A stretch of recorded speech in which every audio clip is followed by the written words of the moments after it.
You're a citizen coming to the 6 o'clock.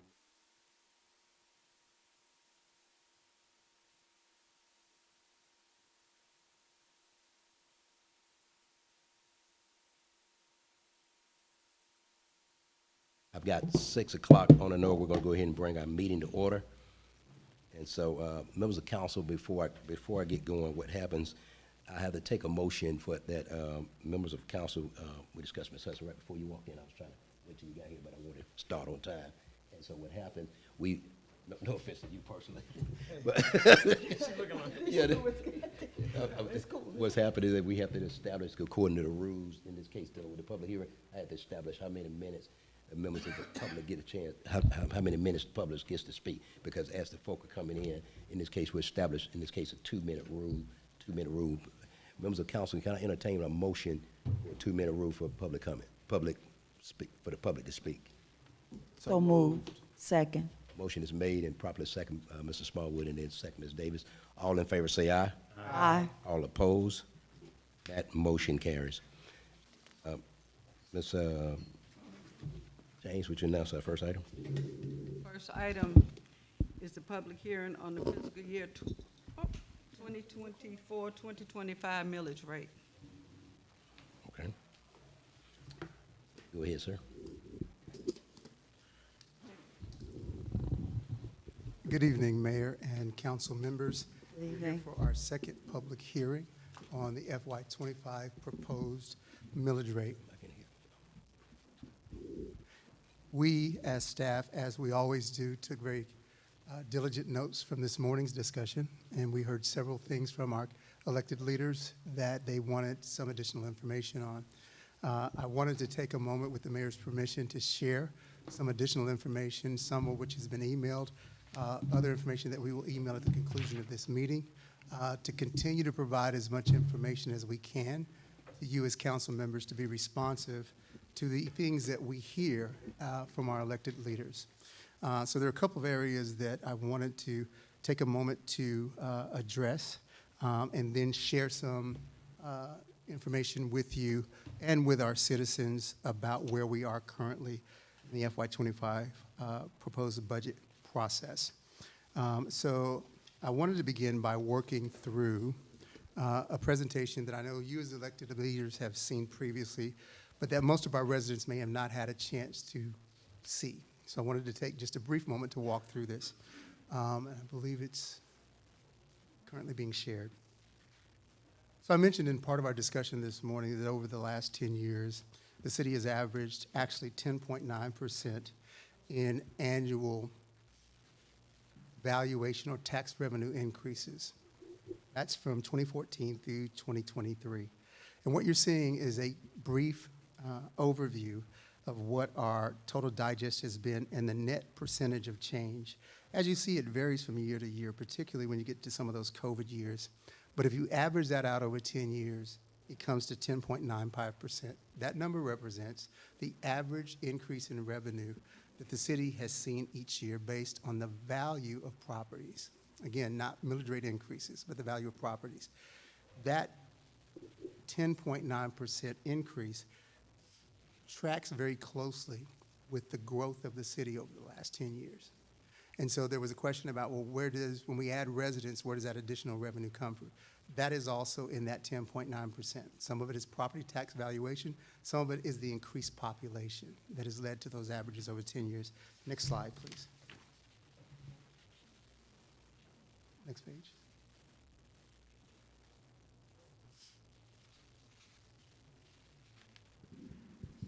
Okay, they're going to work on pulling this up, but I wanted to speak to the current tax digest, and we're going to see if we can get this on the screen for you. We will show you, there's the information there. Over the last 5 years, since 2020, if you look at the bottom line, the net levy percentage, as you can see, there's some pretty significant variances there, particularly in 20 to 22, which again were those pandemic years. But if you look at 2023, actual tax revenues were down to 5%. And for 2024, the number is projected to be at 3%, which would track with House Bill 581. Right? That's versus the 10.95% that you saw as a 10-year average on the previous slide. Next page. This is a brief graph, and I know it may be difficult to see for those at home, so we will post this information to the website as well. It basically shows where general fund revenue is collected year to date. And what you will see in this pie chart is that 93% of our general fund revenue comes from some form of taxes.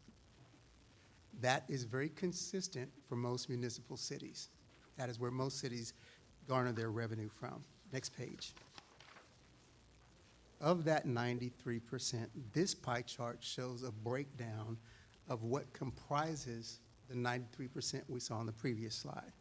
53% of that are property taxes, both commercial and revenue. You also see a purple section that's local option sales tax. That's negotiated every 10 years. And then several other smaller tax, insurance premiums, franchise fees, motor vehicle taxes, business license taxes, which we'll talk about in just a moment. That shows how that tax revenue is allocated by category. Next slide, please. Next page. We have been at the behest of you as elected leaders looking for as many creative ways as we can to address additional revenue. And this just captures some of the efforts that we have currently underway and that we're seeking to implement to add additional revenues outside of millage rate or property taxes. One of those is we're updating the current business license tax ordinance to increase the maximum payment from $15,000 to $50,000. This will not impact any of our small businesses. We don't have any small businesses that pay $15,000 in taxes because their tax bill is simply not that high. But for the larger, more corporate and industrial businesses in the city that have millions of dollars in revenue, we looked at other cities comparable and found that our maximum of $15,000 was well below other cities. So what this will do is generate additional revenue by the businesses that are most able to pay those additional revenues. Next, in December of 2023, the city passed a rental car excise tax that will add additional revenue as we have an enterprise rental car business in the city, as you are aware. In July of this year, you and your colleagues approved a vendor to do a methodology study for impact fees. We've had our first kickoff meeting with the vendor for that. That is a significant form of additional revenue. It is not currently in place, but we are well underway with your approval to implementing impact fees, which will help us to generate additional revenue that does not have to come from households. We have requested in the upcoming legislature, we did so in the previous legislature, but we'll work through the process with the legislature and our local representatives to increase our motel tax from 3% to the state allowable 8%, which will generate an estimate of an additional, I don't know if I have that number here, $250,000 a year. Now, there are some restrictions on that additional 5%. If we go from 3 to 8, it has to be related to tourism. There are a number of things that fall in that category that we can discuss. Lastly, the city started working with our parametrics last year. We identified, that's a vendor, outside vendor, that helps us to identify grant opportunities, helps us to work through grant and federal grants. They were able to identify projects totaling over $7 million in the first 6 months. We're continuing that relationship with our parametrics in the current fiscal year with the idea of identifying all other grants and other funding that we can do to increase revenues in the city. Lastly, I wanted to share the real-time impact of the proposed millage rate increase. If you look at the 2 columns that are highlighted in yellow, the first one, going from left to right, says future non-homestead. What is the impact to someone that does not have a homestead exemption? And what would be the difference if this is approved, the 1.5 millage rate increase? It would amount to an additional $120 annual increase for someone that does not have homestead exemption. If you look at that on a monthly basis, it averages out to $10 a month. Moving over to the right, if you look at those with homestead exemptions at the new approved $30,000 level, that increase annually would come out to $34.50, or a monthly increase of $2.88. We are very sensitive to the fact that any increase is an increase. We understand that we have families all across the spectrum on fixed incomes. I just wanted to provide something quantitative to speak to what is the real-time impact of what has been proposed and is subject to your approval. Additionally, some of the feedback that we got from this morning was around transparency and how we track expenses. So we do that in a number of ways. As you're aware, with the advent of our administration, we implemented a couple of things. One of them is a monthly finance report. As you hear each month as council members, it's presented to you in a meeting, but it's also posted publicly to our agenda. We also have our annual comprehensive financial report, or the ACFRA. There are 15 years of those reports posted currently on our website. Each year, the millage rate, the proposed budget each year, the approved budget summaries from previous years are all currently posted to the city's website going back for multiple years.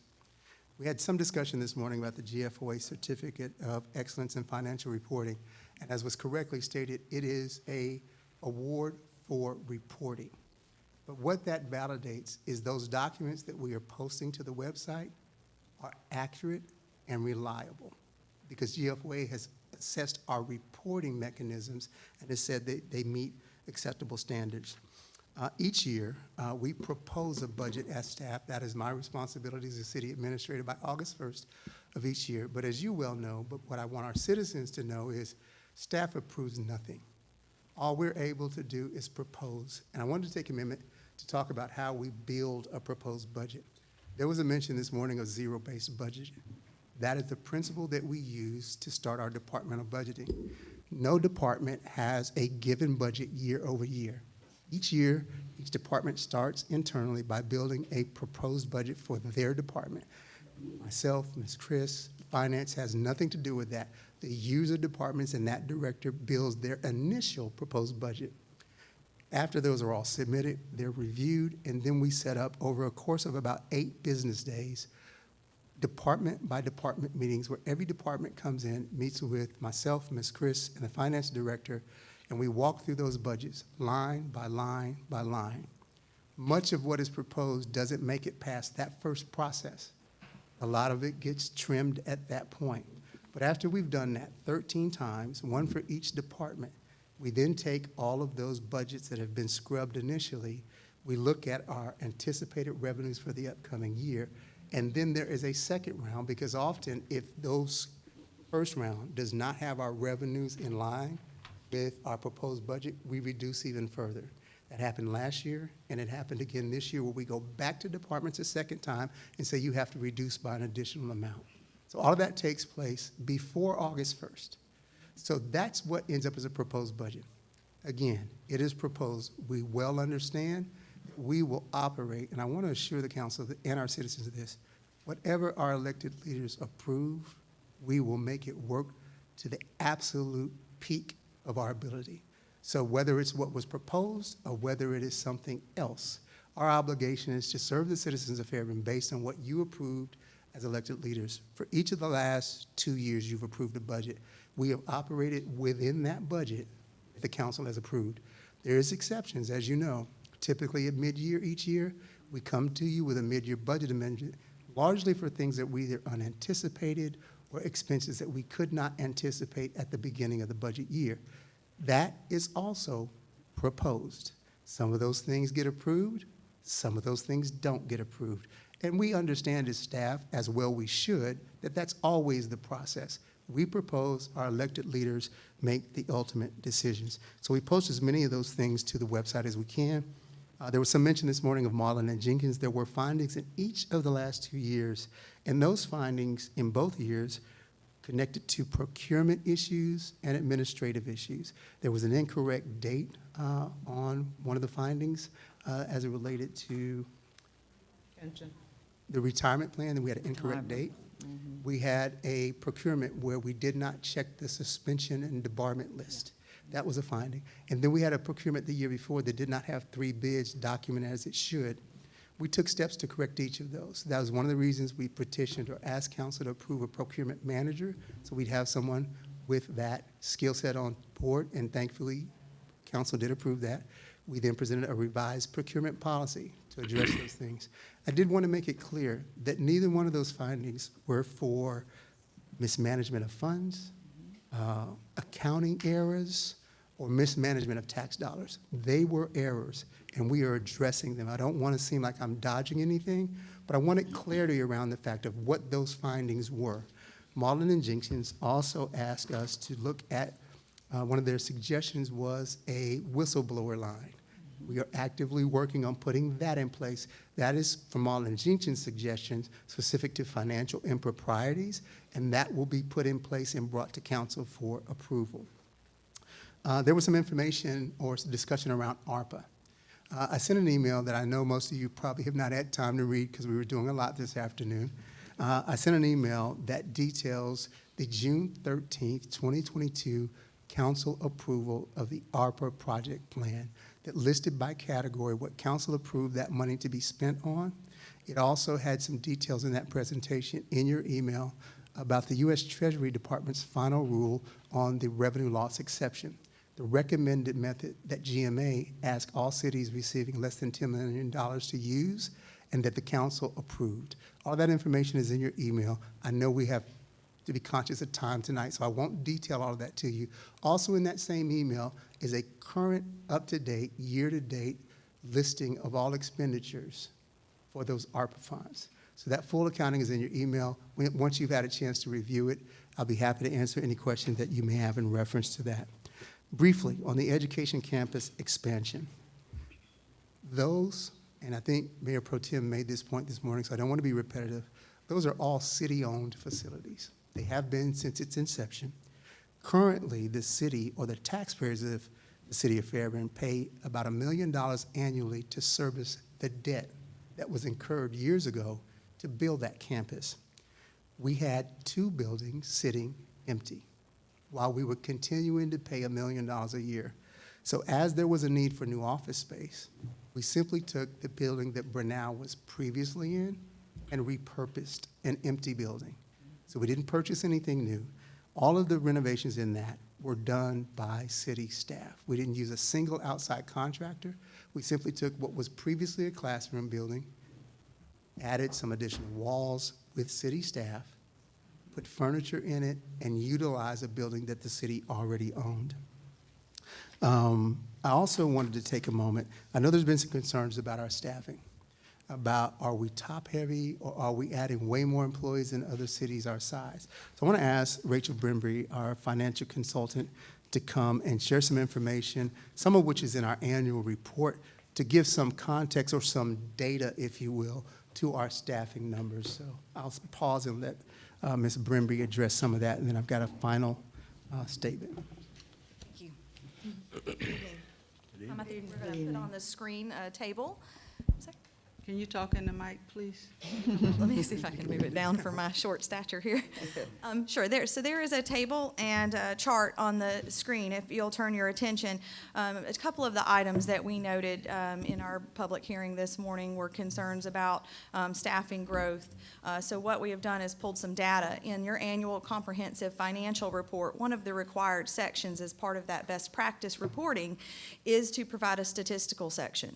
That includes 10 years of historical data related to the city of Fairburn, everything from tax revenues to economic and demographic statistics. And so we pulled for that report just to create some quick tables here for you to show the growth of the staffing as it relates to population over the historical 10 years. And including the projected budget year. And so what you'll see in that chart, we looked at this in 2 different ways to present the information. It is the same information, but your top chart shows the citizens served per employee. So in fiscal year 2014, approximately 100 citizens per employee. You fast forward into fiscal year 2025's proposed budget, and we're operating or proposing to operate at approximately 68 citizens per employee. The chart right underneath that shows you kind of just the same data in a different format, and it shows you the employee count per 100 citizens. Now, this is data, but it helps to kind of frame it in a comparison, and some of the concern we heard this morning was, well, how does that compare? How does that data point compare to other cities in this area? And so there is a secondary chart that we're going to pull up that will show you where City of Fairburn ranks as compared to other cities.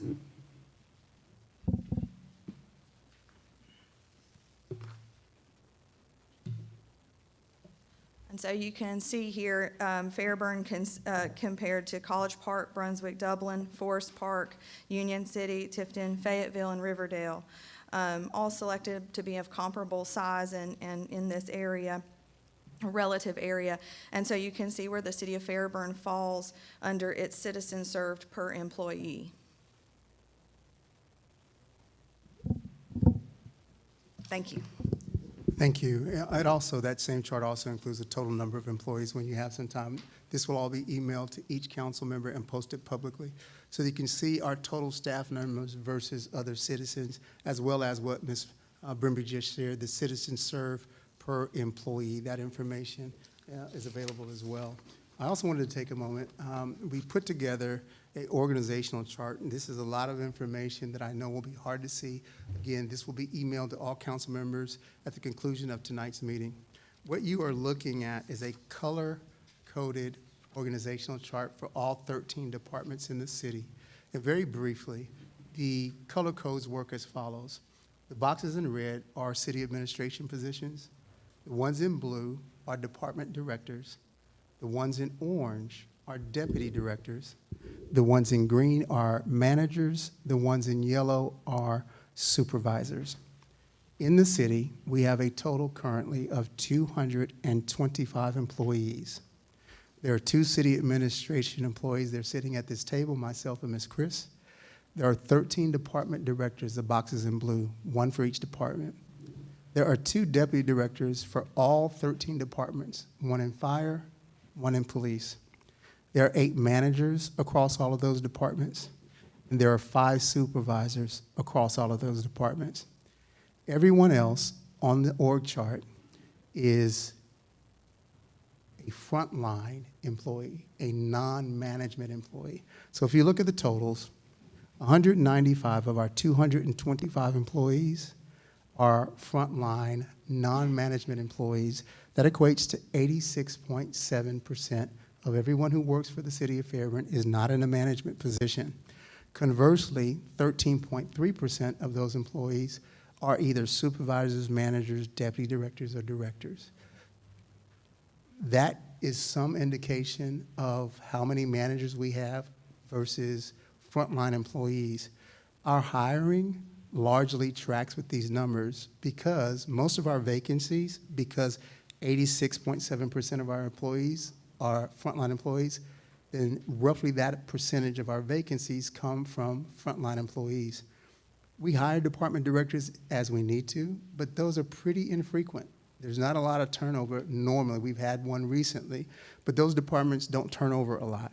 Deputy directors, we've had the same one of our deputy chiefs was promoted, but otherwise we've had the same deputy director in fire, deputy fire chief since my arrival, and the current deputy police chief was promoted into that position. And so total, there's 86, nearly 87% of our employees are frontline employees. Again, we'll provide that information as well. I also wanted to lastly address internal promotions. And this is just over the last 2 years. Now, police and fire are always our 2 largest departments, and so they have the most promotions, as you might imagine. But this is a snapshot of internal promotions over the last 2 years. In FY 22-23, there were 32 internal promotions arrayed across those departments. And in FY 23-24, there were 35 internal promotions across those same departments for a total of 68 internal promotions in the last 2 years. We look for every opportunity to be able to promote the qualified staff that we have. We've managed our retention rate fairly well. I will tell you that we've had some turnover in certain positions over the last 2 months. That is a reflection of the fact that as the city of Fairburn continues to move forward and we've been able to hire qualified staff, it's just a matter of time normally before other cities or other organizations start to hire the people that you have on staff. I will pause right there, Mayor, and see if there are any questions I can answer. This is partial information.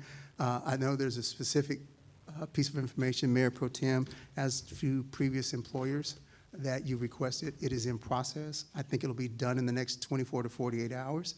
But I just wanted to pause there and answer any questions that I could. Let me do this, members of council, if you don't mind. Let me actually do the public hearing part of the meeting that's required in this case, and then we'll come back once we've heard, just to make sure. Give me one, she's checking the list.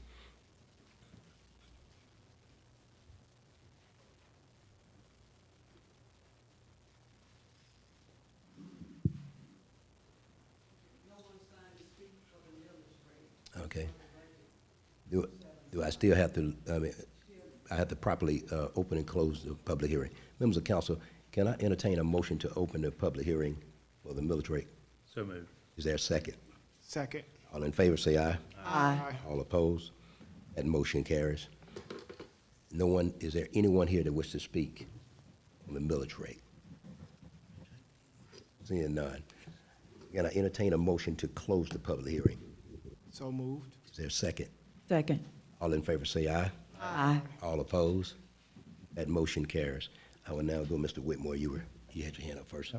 Thank you, Mayor. Okay, Ms. Hudson. First, let me start out by saying there's a lot of information that was presented by our city administrator, and I will say, I for one, well, let me ask a question first. What time did you complete all this data? Probably about 5:45, 5:50 this afternoon. Okay. Even at 5:40, 5:45, I think instead of waiting until after the meeting, it may have been prudent to send it to us beforehand. We still have time to read. And to come to a meeting and have all this presented at one time, I personally feel that it's unfair because I didn't even have a chance to even review it. But that being said, let me just move on. Even with the data that was shared in looking at the chart that showed 68.10 per 100 employees, okay? So that number has gone down, yet staffing has gone up. That's the data that was just, if you can put that chart back up, sir. Citizens served per EE, 68.1%, okay? And if you look over the years, from 14 coming to 25, that has gone down, okay? But yet and still, we show our employee rate of going up. And if I'll draw straight to, I'll just talk about one department. That's going to be proof in my point there totally. Within the past year, can you put up the chart, the org chart? Now, thank you for the org chart. I've been waiting 2 weeks for that, but I see it was finally produced after me mentioning it today in this morning's meeting. But I don't understand why that took so long as well. But that being said, if I go to building operations, okay, that department right there, that one department, you have a total of 10 employees, right? And if I look there, okay, and I'll exclude IT, the system network people, I'll exclude that. But when I look at some of the others there, I know we started with 2 employees that was going to be doing the basic repairs and everything else, i.e. just like they did down in the city administration building now, just like they did over at our depots, all right? But even with having 10 employees, and I understand you added two or three more, so instead of 2, you have 5 now, right? That fit in that category. So there are, if you take out the IT, as you just mentioned, that reduces that total for that department to 7 employees. Of those, 2 are building and operation maintenance specialists. 1 is a senior building and operations maintenance specialist. And then there is a supervisor for that team. So that creates 4 employees for all of the buildings that we have in the city. Right. They maintain. So that right there is showing that what I have been saying is actually true. How is that, Mayor Pro Tem? you look at that one department, whereas most of those things that were achieved in that department back in the day was handled under one person. That would have been Mr. Stokes. Since Mr. Stokes has been gone, a lot of those jobs have been divvied out to other departments, correct? That is correct, but what I would also add to that is that with Mr. Stokes was the lone person doing that. There were multiple. I understand that, sir. I'm not disputing that. All I'm saying is that when you took a lot of those jobs and put them under a different department, and I'll just use Ms. Higgs. Mr. Stokes had the shop, he had the frontline people, he had all those people, okay? But now Ms. Higgs is in that position as a director, okay? And she handles all that. That was taken away. Other things have been taken away. Now we bring in one person, and we built up on that one person and started with all these different titles, right? And now we have what appears to be a systematic start of just throwing titles out there, high pay, and I don't want to start talking about the pay. You know I have it. We can talk about that. So there's things that I have been asking for, and on top of that, the delay in receiving that is just totally unacceptable. Totally unacceptable. And the excuse that was given, you accepted the responsibility because it falls on your shoulders. But you have another director that was giving that information that did not provide that to you, and I had to come back again. It took 3 weeks. That's just unsaid.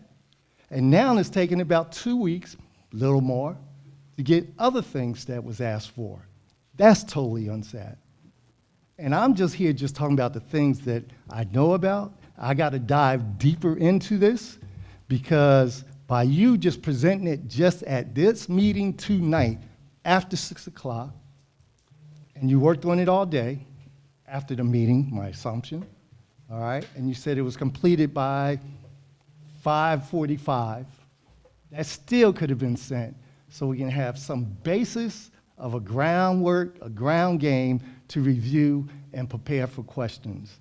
But right now, no one's going to have, well, I won't talk about no one. I'll talk about me. I still have some concerns, and that's not going to change because regardless of what you have in this org chart, I know that there has been new positions that has been produced with new titles going throughout this city, all right?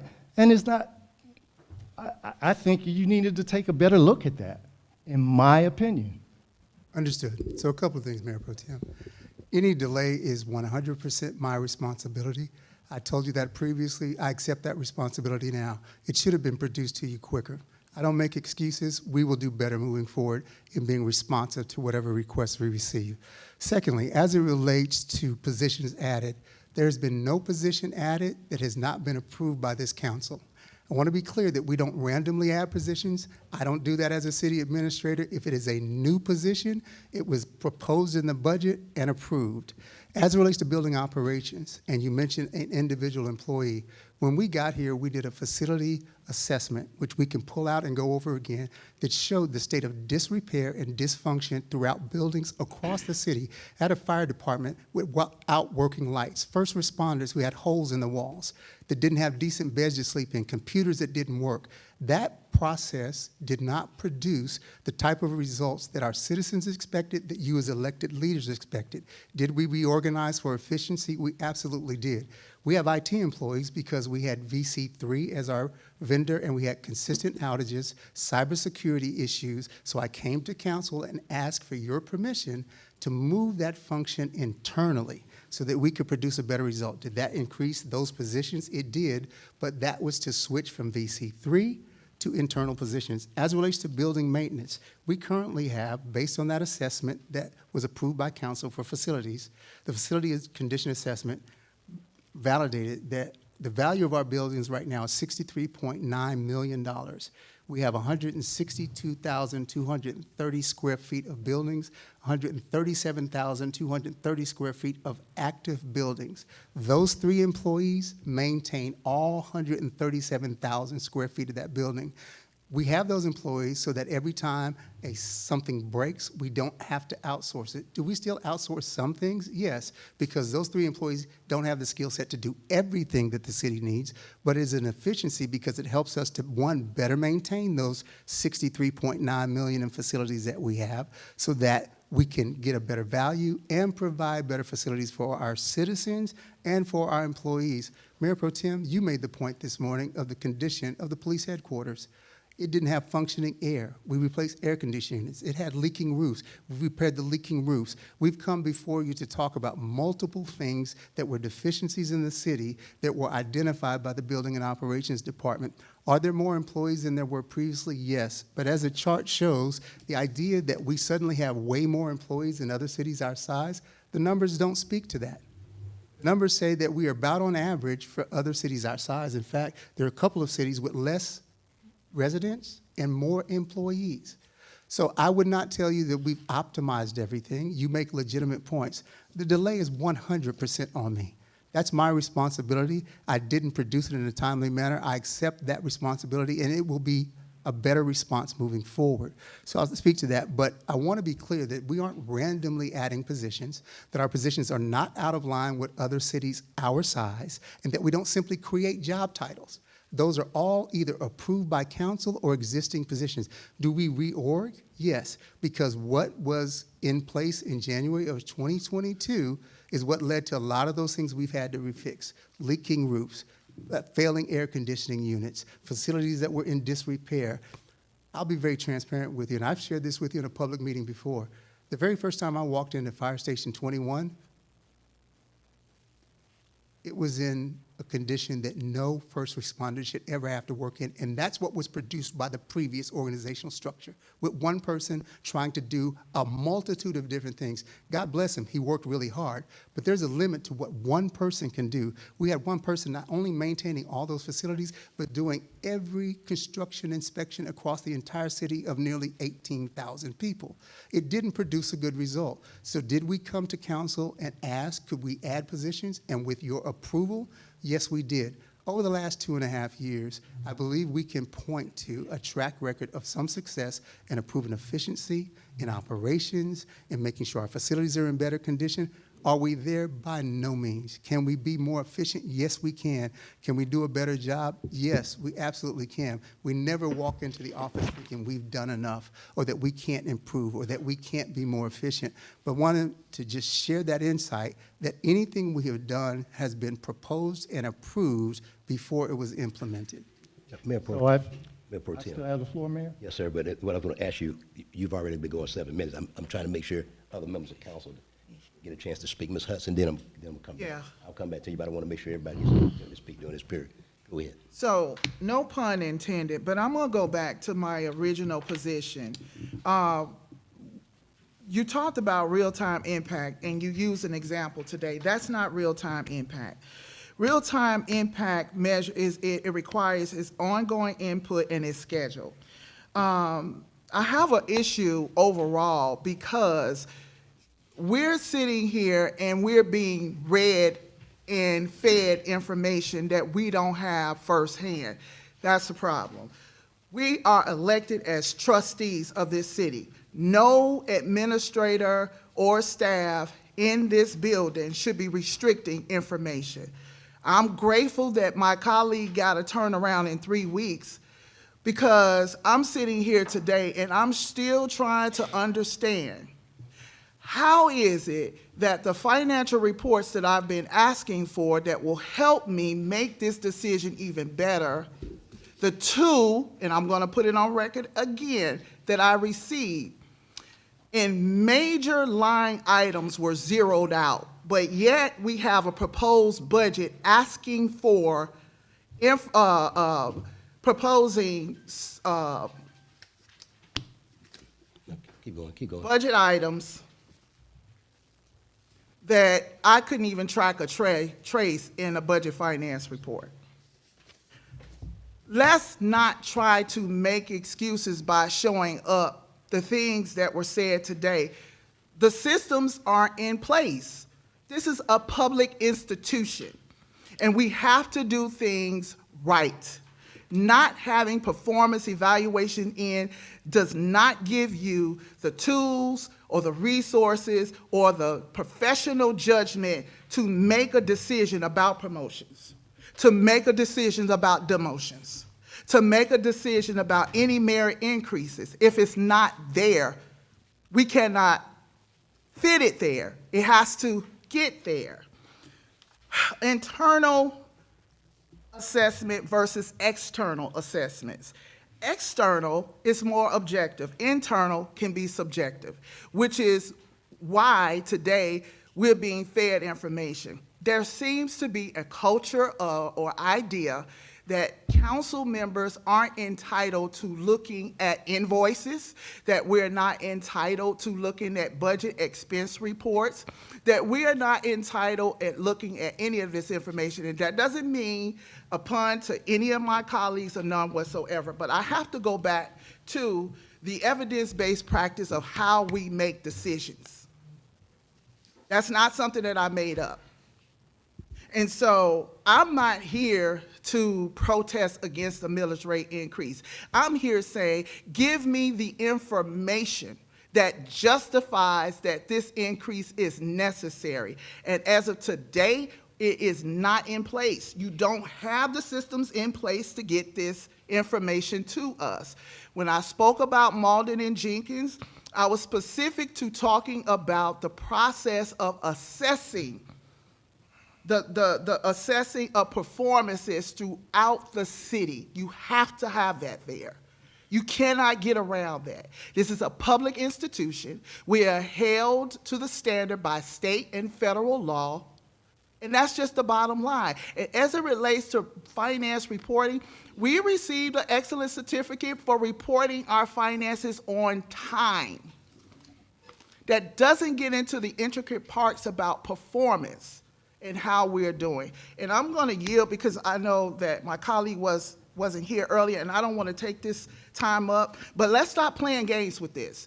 We don't have the things in place to get to where we need. You can't fake it till you make it. It's time out for that. Ms. Davis, did I come, unless somebody else, I'll come back to Mr. Wood. Yes, I just have maybe some questions for clarification. Did we not bring in an outside vendor to look at our staff, look at the size of our staff, look at each classification, and redo all of that? This was an outside consultant.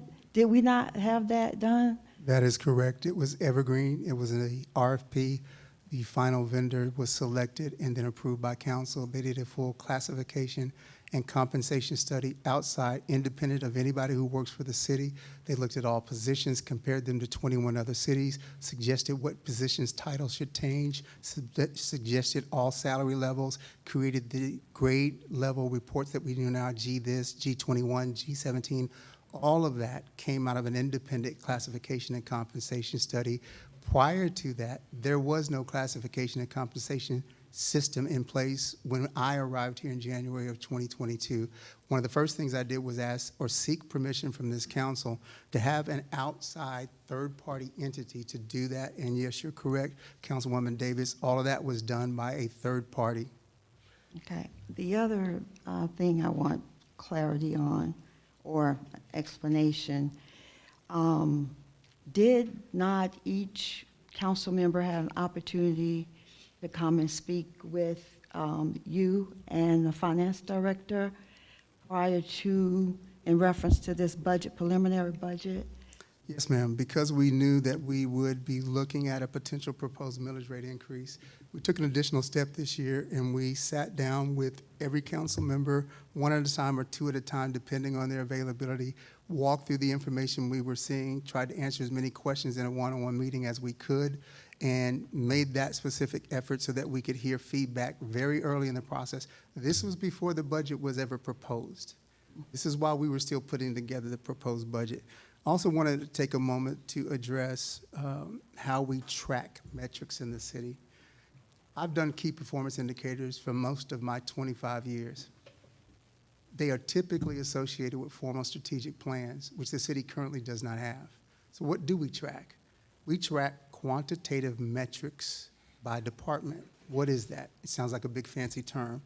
In information technology, it's the number of IT support tickets resolved within the service level agreements, the number of technology deployments. In the city clerk's office, we track the number of public records requests, and also collected on public records the number of official documents issued. Department by department, Public Works, the number of road maintenance repairs completed and projects, the total miles of roadways and sidewalks maintained, the number of infrastructure improvements, projects initiated and completed in building operations, the number of maintenance requests handled in Parks and Recreation, the number of recreational programs offered and participation rates, the number of community events hosted and attendance figures, number of vehicles and equipments that are maintained by the maintenance department, the number of preventative measures, maintenance activities completed. It goes on and on for every 13 departments, and all of those quantitative metrics, real-time numbers, are included in every monthly city administrator's report by department. We track those month by month and year to date. I don't want to leave the impression that no one's paying attention and that we are not looking at the operational productivity of departments. There are things that are posted to the website, provided at every monthly council meeting by the finance report and the city administrator's report that contains quantitative metrics. KPIs are typically key performance measures associated with strategic planning. I've done them. We went through an extensive process in several of the previous municipalities I've worked in, and we are currently looking and seeking vendors to propose to council a strategic planning effort for the entire city. We've done a parks master plan. We've updated our economic development plan. There are a lot of things that we needed to get to in 2.5 years that didn't previously exist. There was no parks master plan. We are doing a housing study. We're doing an impact fee study. I'm not making excuses, but all of these things weren't in place 2.5 years ago. And so do we need a strategic plan? Absolutely. Do we track the performance of departments by quantitative metrics? It's in the city administrator's report. And lastly, I was responding to the feedback that I heard this morning. Everything I said tonight will be provided to you in writing. This is not the end of our budget process. It goes until September 9th. You will have all this information to review. I will sit here every time and answer every question that you have. I present information as honestly, with integrity as I know it. I'm responsible for the delay. I've accepted that before. I'll accept it again. I'll be better at that. You'll get a more responsive report. But anything I'm sharing with you can be documented with facts. I didn't expect all of what I shared at the beginning of this meeting to be digested tonight. Everything I shared will be provided to you with documentation before our next meeting. And I am available any day of the week and on weekends to meet with any elected official, to answer any questions that you have, and to go into an individual deep dive if you so request. I'll add one last thing, Yes, Mayor. And for me, I just want to state that in the meeting that I had with a city administrator, assistant administrator, and the finance director, I asked my questions. And we discussed my issues face-to-face, with respect, with intention.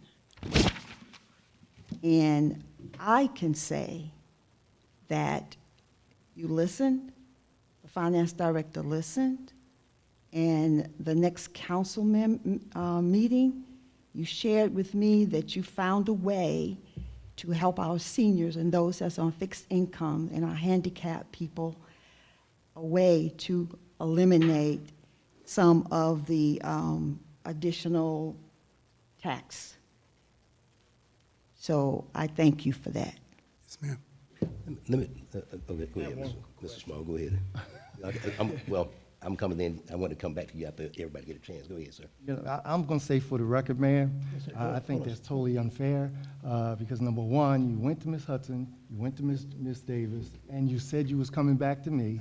I need to respond, but yet and still what you. Go ahead, go ahead, sir. I'm gonna let you. Thank you, I appreciate Yeah, that. Go ahead. Thank you very much. Then, So, it ain't that serious. let me just say, yes, I sat with the finance director, with one of my colleagues, and I had a barrage of questions, which I still have that documentation of.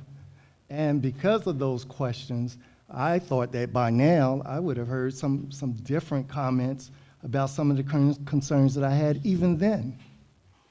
So I don't think that during this process, we should actually wait until we come back together again to talk about the budget for next year. There should be continued information is being supplied based on the questions that were asked and the responses that were given. And I had a very good presentation by the former finance director. And you, the assistant city administrator, and the mayor sat in on that. But I asked my questions direct, and I didn't hold back. And I said, yeah, I do have a concern about the mill rate when I see some of these other things that I've been talking about. To this date tonight, nothing, absolutely nothing has come back to counter any of that until 10 o'clock this morning when we had a public hearing, and I brought it up again.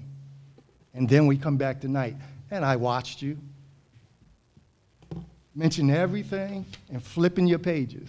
So yes, you came in prepared based on information that you heard this morning.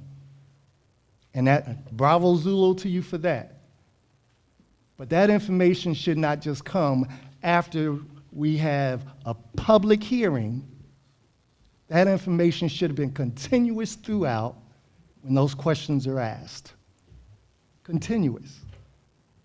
So I tell you what, I'll say it like this.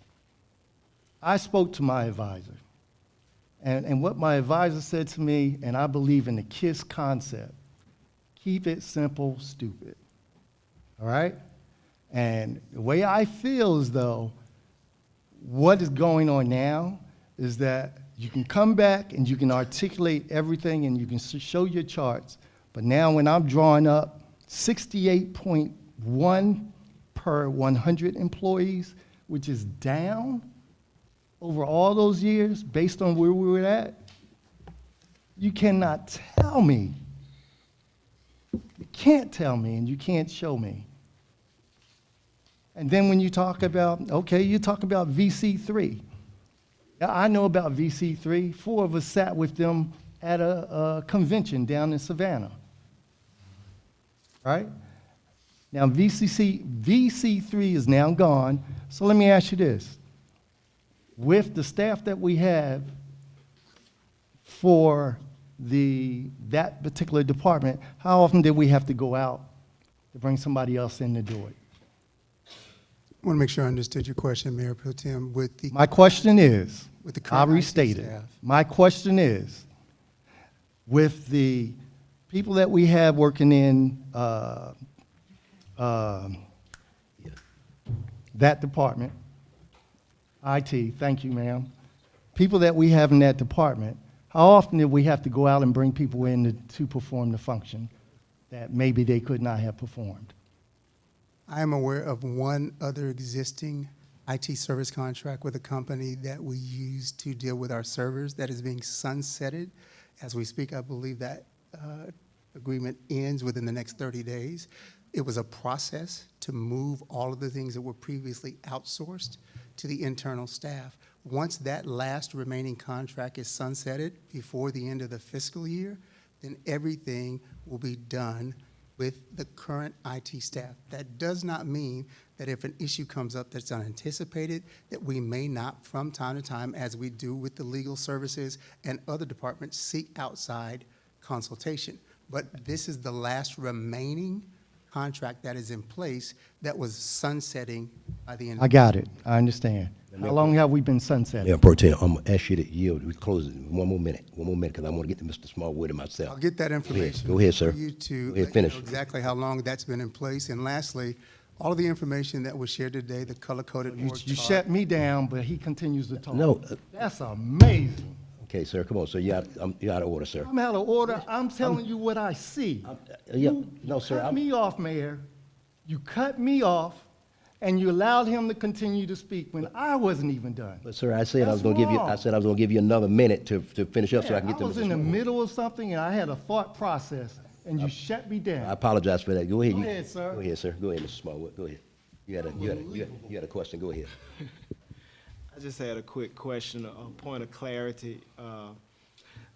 Councilwoman Hudson asked a question, and I just wanted to know, give you a chance to answer that. She was speaking about something about line items zeroed out. Yes. So I just wanted to hear more about that because you were saying that. Yes.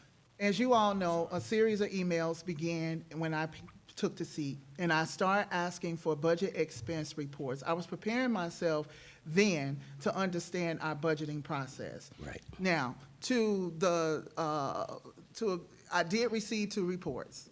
I only received 2. And of those 2 reports that I received, the major areas, line items in which the proposal is being presented to this council for funding were all zeroed out. So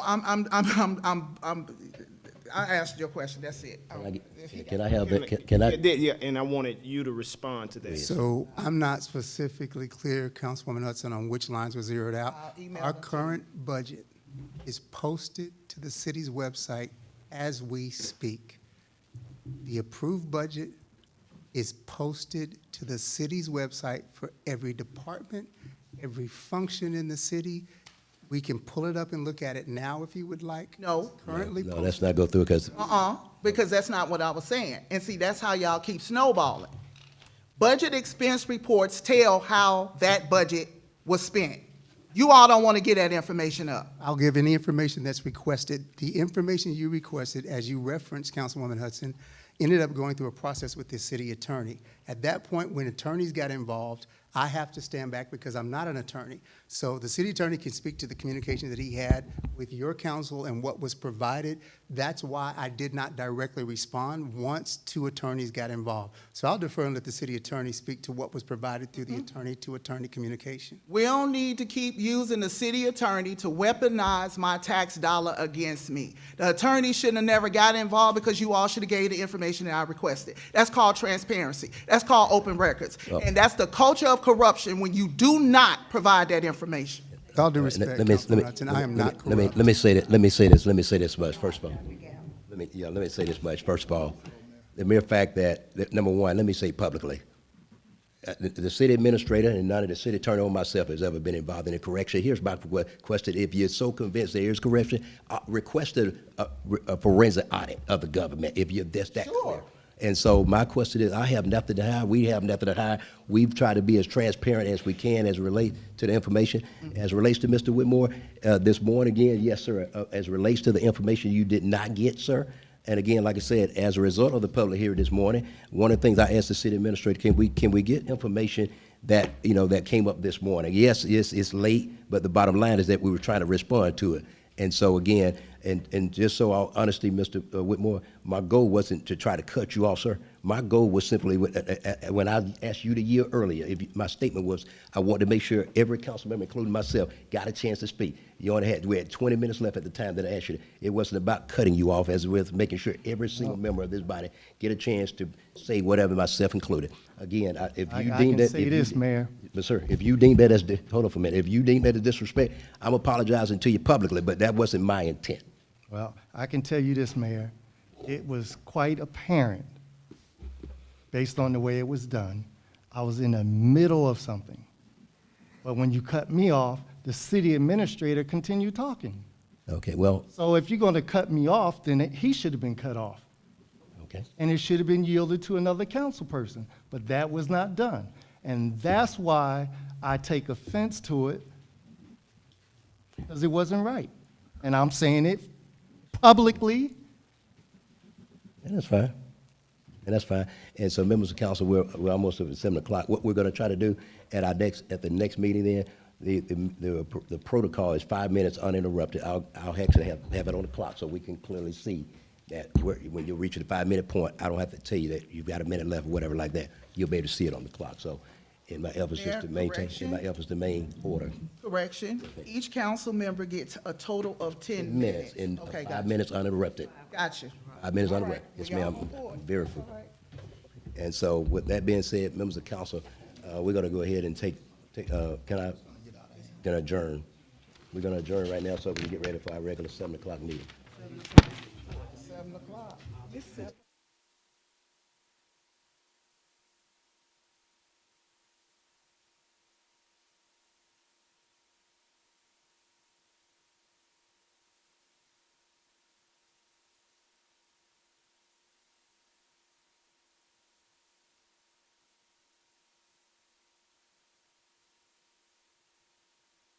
Please take this time and please turn all cell phones to the silent position. I sure appreciate it. Thank you so much. And so what I'd like to do, you want to go ahead, wait for the clerk to come back? Okay, gotcha. I'll wait till she takes her seat and then we'll proceed. Tony, is it all possible you could email those slides you just shown? Yes. Okay. Yes, ma'am. I can look at them while. Ms. Clerk, Tim, was there?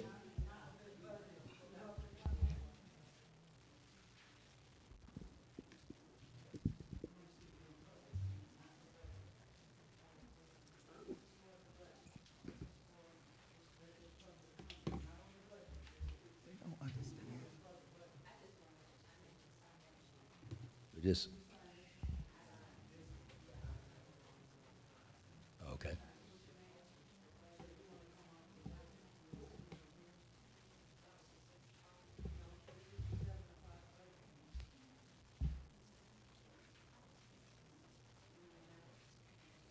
Okay. Okay, so, okay, we're good. Members of council, I'm going to bring our meeting to order at this point. Ms. City Clerk, would you please call roll of council? The Honorable Mayor Pro Tem James Whitmore. Present. The Honorable Linda J. Davis. Present. The Honorable Alex Heath. Present. The Honorable Samantha Hudson. Present. The Honorable Hattie Portis Jones. Present. The Honorable Ulysses J. Smallwood. present. Mr. Mayor, you have a quorum. Okay, if everyone can please stand. Pastor Love, if you please come forward. Amen. Amen. Dear gracious Heavenly Father, God, we honor you today. Lord, we thank you, God, for this great opportunity, Lord Jesus. Lord, we thank you for this great city. Lord Jesus, we thank you, God, for the mayor and the city council, God. Lord, I decree and declare, God, Lord Jesus, that unity will reign throughout this meeting, God, and throughout this year, God. Lord Jesus, let them all be well and well indeed. Lord, we lift up the families that's in this great city, God. Lord Jesus, we ask you, Father, those that are struggling and just don't know which way to go. God, we're believing you, God, to make a way and open up the door, even through this city council. And God, we thank you. God, we thank you for our police department. We thank you for the fire department. We thank you, God, for the water department. God, we thank you, Lord, for these great leaders on today, God. Lord, let it be well and well indeed, even in their personal homes, God. Lord Jesus, let everything work out for your good. And Lord, we honor you today. We thank you and we give you the glory. In Jesus' mighty name, amen and amen.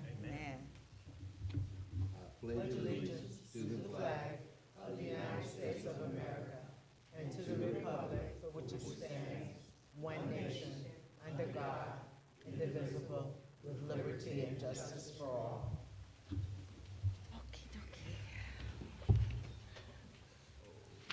All right, no presentations. The first That's okay. item is a presentation, LCI Gateway Connectivity Study Update.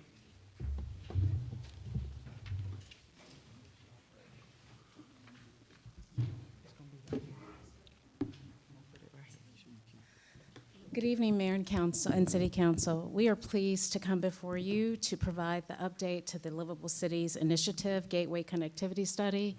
The study is tactical in nature, working with the city's administration and development team, which includes public works, planning and zoning, buildings, utilities, and economic development. The purpose of the study is to identify transportation options, a look at pedestrian-friendly pathways, enhanced mobility within the city of Fairburn, specifically in our downtown overlay district. We have a team of highly qualified consultants that were selected as a result of a competitive bid process. These consultants include Sizemore, KB Advisors, Kimberly Horn, the collaborative firm, and Tool.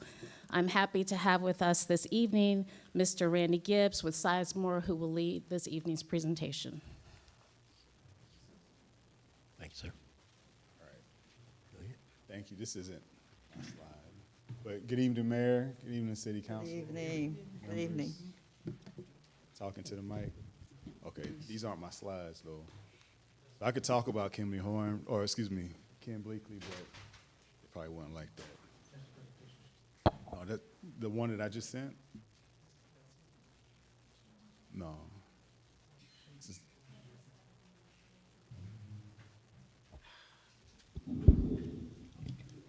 And then I believe I sent an email to you.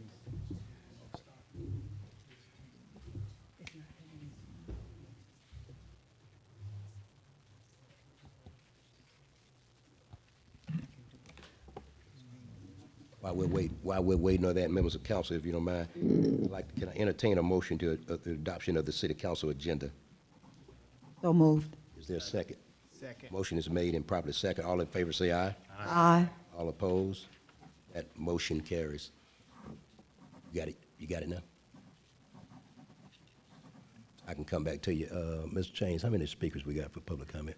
We don't have any speakers for public comment, just for the budget. Okay, wait till, and I'll come down.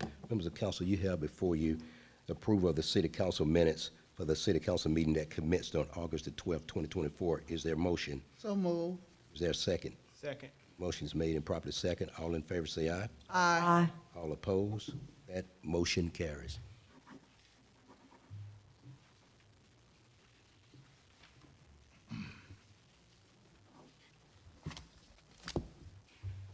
I can go, you want me to go to the next item, come back to you? You want me to go to the next? Yes, ma'am. Go It's ahead. It's gonna be pulled. Next is a public hearing, text amendment for automobile rental and sales. Recommendations, staff? Oh, you got it? Oh, okay.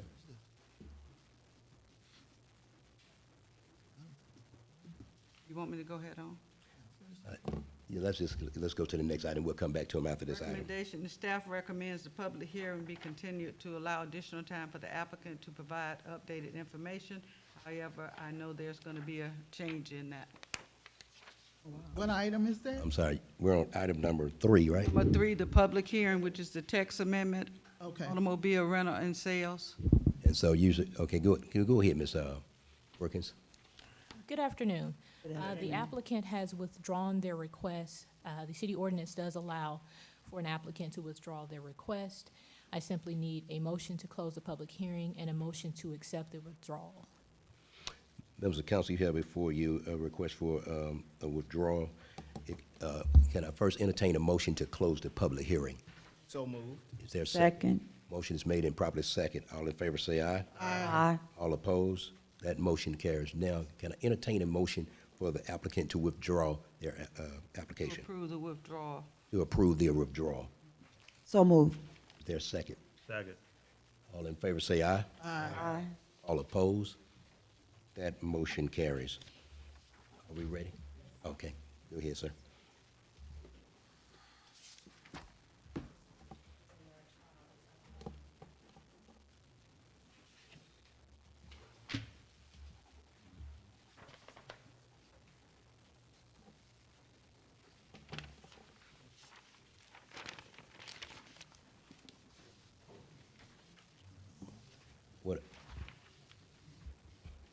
What I can do, I can, go ahead.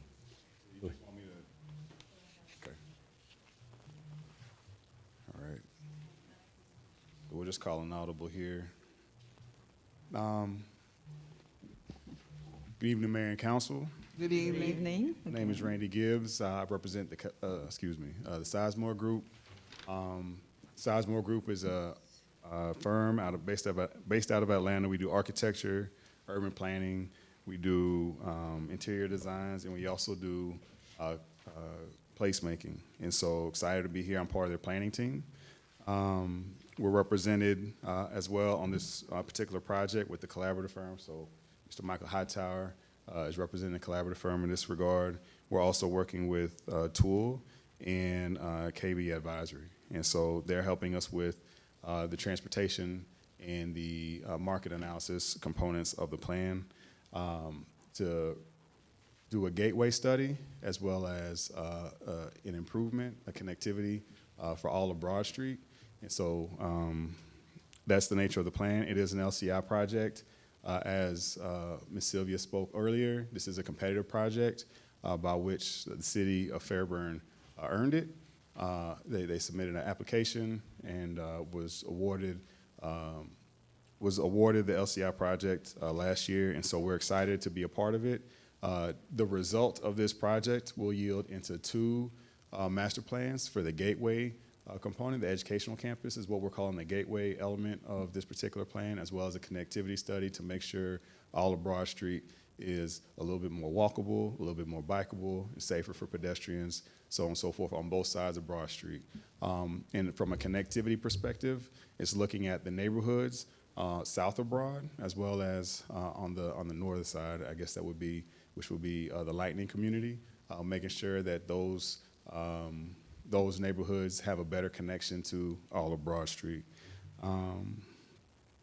We are at the beginning, initially, of the initial stages of our studies. We just started to robustly do our community engagement. Last week, we had a community meeting here whereby we went over the goals and the objectives of the LCI study, as well as met with over about 50 members of the community, and so we're excited about that. The engagement was both in person and online, and so definitely started to hear how the residents rather of Fairburn wants to connect to the gateway. The goals of the project are to, again, produce 2 concept plans for the education campus. That's the education campus that hosts Global Impact Academy, as well as Georgia Military College and Campbell Elementary School. We want to also identify the appropriate development types and building typologies along, oh, great. Great. So I'm on slide, is it on me? Keep going. I have it? All right, teamwork, dreamwork. All right, I'll roll with it. All right, and so the team is really based off of Ms. Sylvia Abernathy. She's our focal point of contact. We also have the administrator, Mr. Tony Phillips, and company helping us with this project. Again, I'm on the Sizemore Group. I'm with the Sizemore Group. Collaborative firm is working with us. Not Trisha, but Michael. He's a mighty handsome man. But Trisha looks better. And then we also have, again, Tool and KBA here with us. We are engaging the citizens in multiple ways. The best group that we've had thus far is this Planning Advisory Group, the PAG. And we met with them early in the month of August to help us come up with better ideas with engaging the local community here in Fairburn, especially those folks who are hard to reach. Folks don't always come to community meetings. They don't always come to mayor and city council meetings, and so we were trying to figure out ways to get out into the community. You'll see that in a few of our pictures headed up, but these are the individuals. We have a lot of principals on this list. We have a lot of arts and creatives on this list, artists, and creatives represented on this list. And so we're excited to continue to engage them. The goal is to engage them every time, a week or 2 before we have a community meeting, so as to understand best how to facilitate our activities, so on and so forth. All right. And so these are the slides for last week's presentation, but for all intents and purposes, it does describe how we're trying to be very proactive and diverse and inclusive in terms of how we engage. And so last week, what we try to do is have engagement both online and in person, and then track that just to ensure that we're getting the connectivity, getting the diversity in the breadth of participants that we're seeking.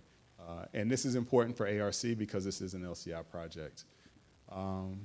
This is a brief agenda, just talking about this particular presentation, but then the scope of work of the LCI study itself is to assess the corridor as well as the Gateway site, the education campus, conduct a feasibility study, and then do extensive outreach and community engagement.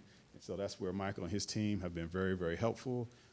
We conducted a pop-up event, and so you just recently had, that is, oh man, it's escaping me now, National Night Out. It was a fun time. We had a good time, and so we were out there passing out flyers and letting folks know that there's a survey for them to participate in, and they could also do some electric sliding if they so chose that evening. Again, we're going to draft 2 redevelopment plans of the education campus. Those plans will obviously have a lot of community input, and then we're going to create a 100-day action plan, an implementation plan as a result of this product so that a plan doesn't just sit on the shelf, but it actually gets implemented. This is a slide indicating the goals that we discussed earlier, again, highlighting that 100-day action plan for the LCI project itself. Again, we're very, very early, we're very, very early in the project process. This project is scheduled to run through March of 2025. You see we're still in August. The next phase of the project really will be to get conduct key stakeholder interviews. And so those interviews will include members of council as well as local business and other influential members of the city of Fairburn. We'll start those imminently before we get into the design workshop component of the planning exercise. We intend on delivering you the 2 master plans for the education campus as well as the connectivity renderings in March of next year. So we're excited to be hitting those time hacks. We talked a little bit about LCI, but LCI is an opportunity for the city of Fairburn to get a full-fledged plan at a discounted rate. ARC, they through the Department of Transportation, they fit the bill of 80% of the grant, and so that was what you were awarded, and so you should be excited about that. Like it. All right. And so there were some gateways. We gave some illustrations or some examples rather of gateways as we were really wanted to inform the participants of last week's community engagement, make sure they understood what a gateway was and that it really does identify when you're passing from one municipality, one place to another. And so that was a point that was well made, and as well as connectivity, making sure that we are inclusive and inclusive of all types of folks. And so you have some folks who walk, you have some folks who perhaps have some physical challenges and they need, some other considerations. We have some zoning and wayfinding issues that may be applicable so that people can better get around, or some safety concerns. And so, we wanted to introduce these concepts to the folks who came through last week. I'm gonna blitz through these because the intent was to give you an overview and an update of where we are. And ultimately, we'll have our next community engagement meeting. Well, let me do this. This is what we're referring to specifically as the education campus. So this is where we're identifying the gateway to go. And then we're looking all through Broad Street, US 29. And so that's where the bottom purple line is in this particular study area map. But that's Broad Street. Y'all know Broad Street. We are looking at the entire LCI area, so it's not just that which is connected or adjacent to Broad Street. We're looking at the entire area and truly the city of Fairburn.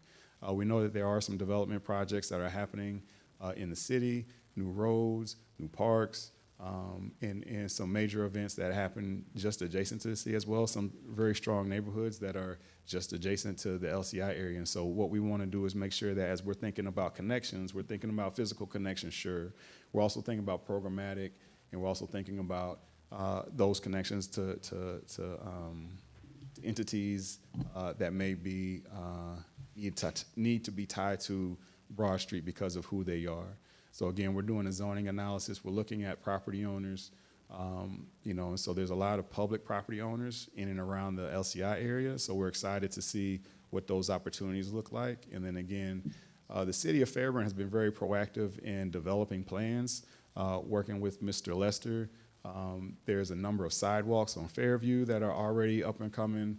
There's a number of, street lights and things of that nature in the Lightning community that have already been developed and built out. And so we're excited to be a part of that momentum. And so, those are part of the existing conditions. We have read a lot of documents.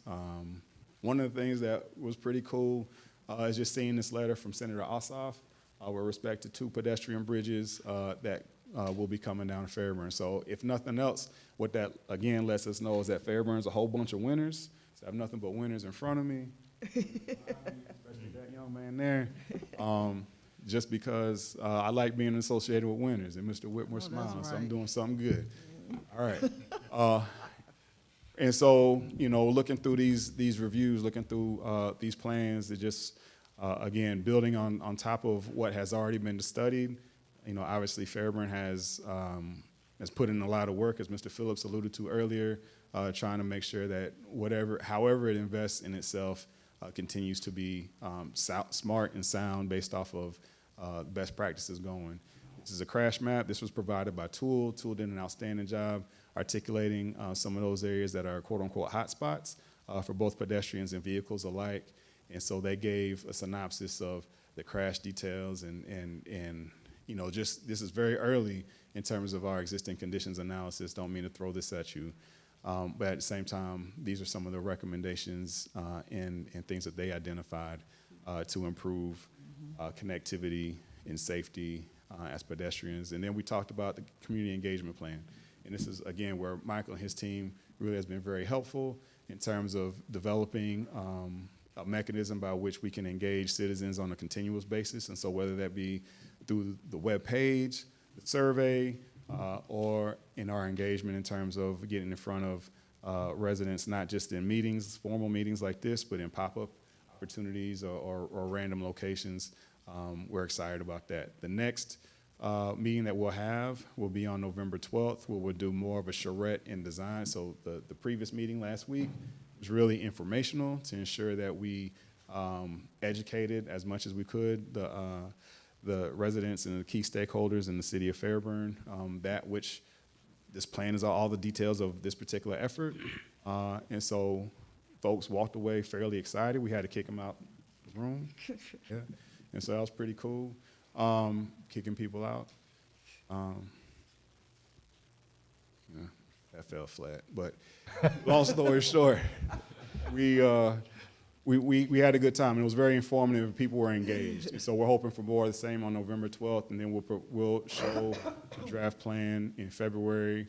Again, we need you as council members, as mayor, and we also need you as stakeholders within the city to spread the word of this effort, because we truly want to reach as many people as possible.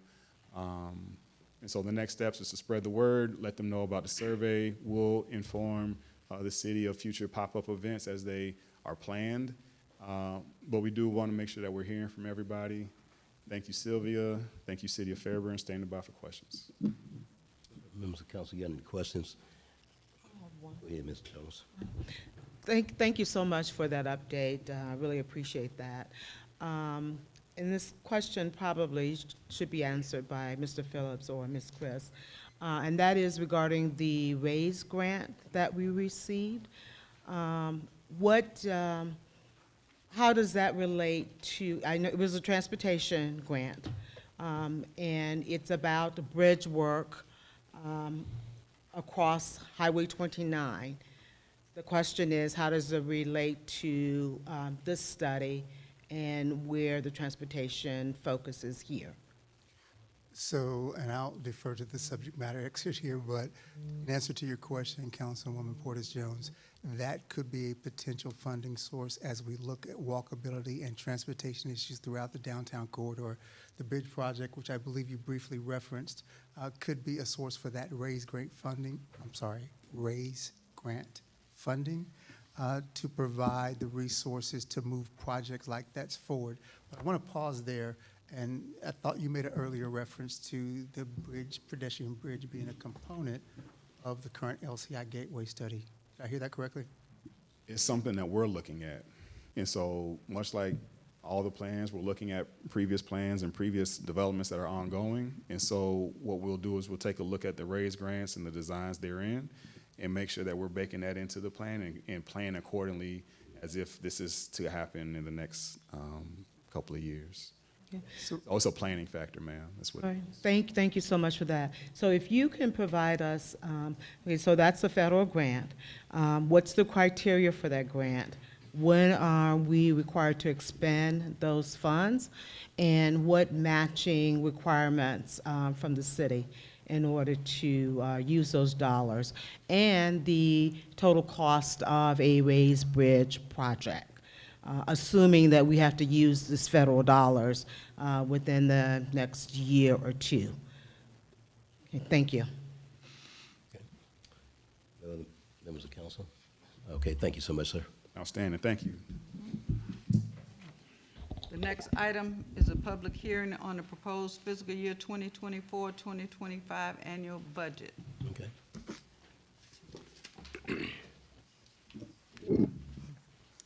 Good evening, Mayor and Council. For the benefit of those council members who are not present this morning, I am Rachel Bembry. I'm a CPA with JAT Consulting Services. As the Vice President of the Government Services Division, we have a dedicated team that strictly serves local governments, so county, cities, libraries, and so forth. And it is my pleasure to serve in this limited capacity with the city while the transition is ongoing with the Finance Director's position. So this evening, I am pleased to provide presentation of the updated fiscal year 2025 budget prior to the scheduled hearing and answer any questions you may have with the help of management and staff. First, I want to take just a moment and say I was able to observe the budget presentations and want to commend staff on the excellent job they did throughout the budget process. It is a very extensive process, and I appreciated the knowledge that they demonstrated in their areas of expertise. With that, we will get started. The first slide you have here shows you the fiscal year 2025 budget for the city's chief operating fund, or the general fund. The table on the right represents the expenditures budgeted by department, which is the legal level of budgetary control here in the state of Georgia, and it totals about $36.5 million. The final proposed budget before you this evening does include adjustments to address concerns about position grades, reducing expenditures budgeted by a net of approximately $22,300, offset in part by about $16,000 of a correction of an error in the HR department for the 3% that was not included previous versions. So the total net impact to the expenditures is an overall savings of about $5,600. On the revenue side, which is the left table you have here, the primary support for the city is taxes, and the largest of which is property taxes. The adjustments on the revenue side include adjustments to property tax revenue budget. This is just to reduce to offset the approximate $5,600 in savings just mentioned, as well as an offset for additional revenues generated by the hotel motel taxes of $25,000. What happened there is the hotel motel tax budget was increased from $50,000 to $75,000 for fiscal year 25, but the corresponding transfer from hotel motel tax fund to the general fund had not been updated to reflect that change. So the property taxes budget was further reduced to offset that additional transfer in from hotel motel. Therefore, the city's proposed revenues budget for fiscal year '25 is about $36.5 million to support the city's general fund and capital project expenditures. The proposed budget is a balanced budget for fiscal year 2025. This slide shows us the proposed budget for each of the city's governmental and enterprise funds, totaling approximately $47.7 million. There were no changes in these funds from the previously presented budget. So in summary, the fiscal year 2025 proposed budget for the general fund is $36,525,488, and other funds total $47,712,752 for a citywide fiscal year 2025 budget of $84,238,240. And I look forward to your questions. What I'd like to do, members of the council, if you don't mind, I'd like to go through the public hearing with the portion of it first, if you mind, and then come back to council. At this point, can I entertain a motion to open the public hearing? Before I open it, ladies and gentlemen, what had happened, we had 2 people to sign up for, but anyone else here that wants to speak, you have 2 minutes to speak about on the budget. So if you don't mind, I'd like to entertain a motion to open the public hearing. So move. Is there a second? Second. All in favor say aye. Aye. All opposed? That motion carries.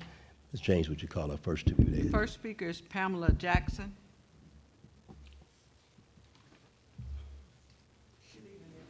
Good evening. Mayor, council, concerned Fairburn citizens. I'm Pamela Jackson. I'm a resident of Fairburn. I just had a few concerns that were concerns for me that I wanted to take this opportunity to present to this forum. So one would be lighting.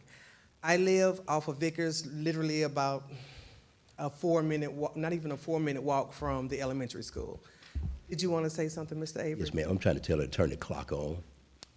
Go ahead. Well, I want my 5 minutes like Mr. ma'am, Whitmore. ma'am. Wait, I mean, I know that's right. And then Ms. Hudson said I get 10, so don't try to trap me with Yes, that. ma'am. Because I got a couple. Go ahead, keep going, Can you start it back over, 2 please? minutes. So, Hold the on. lighting situation. I noticed in visiting my friends, I have several friends that live in Fairburn, and in visiting my friends, my neighborhood is pitch black. But when I go to my friends that live over in, near going toward Duncan Park, they have lined streets, lights, and posts. And I'm like, well, how are those being determined? Who gets lights when? Is there a plan that we don't know about, that everybody's gonna get lighting and we just have not been, my neighborhood hasn't been serviced yet, or what's the issue? And then I live right off Vickers, if you know where Vickers is, and trying to get on the main street coming off Vickers is very dangerous. We need a light there as well.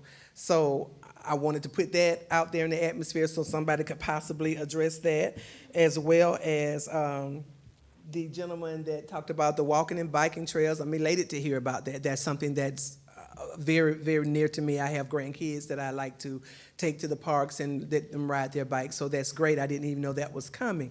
So I thank you for that. But I also want to know, we have a lot of empty buildings in downtown Atlanta. I visit and frequent College Park and Douglasville, surrounding areas. They have like a little downtown area where we can go and sit out and have lunch and brunch on patios. And I would love that for my own community. I'm a Grady baby. I was born and raised in the city. So moving to Fairburn was a big move for me. And having to come and, come to a smaller community. I love my community. You guys are doing a great job. But I would like to see more for us in that downtown area. Also, I want to commend you on Third Fridays. Third Fridays is an excellent venue. I enjoy it totally. I need you to do it more. Once you skipped a whole month this time. I was so devastated. So yeah, the weather. I understand the weather, but those are things that I love to see from my own community, and I'd like to have more of that. So I hope that you guys can take this in consideration and find some type of way to incorporate some lighting, some more restaurants and shops in downtown. We will. And, The next speaker. Thank you so much. Thank you. Next speaker is Teresa Garrett.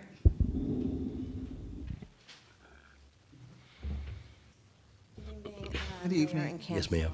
Evening. And Resident citizens here, thank you for the opportunity to speak this evening. I want to start with the bottom first, and this is about budget. Everything that is decided about this city, as stated in the report, at the very top line, starts with the highest revenue you receive, which is from taxpayers. So let us always consider how might we benefit and use our resources for the betterment of taxpayers.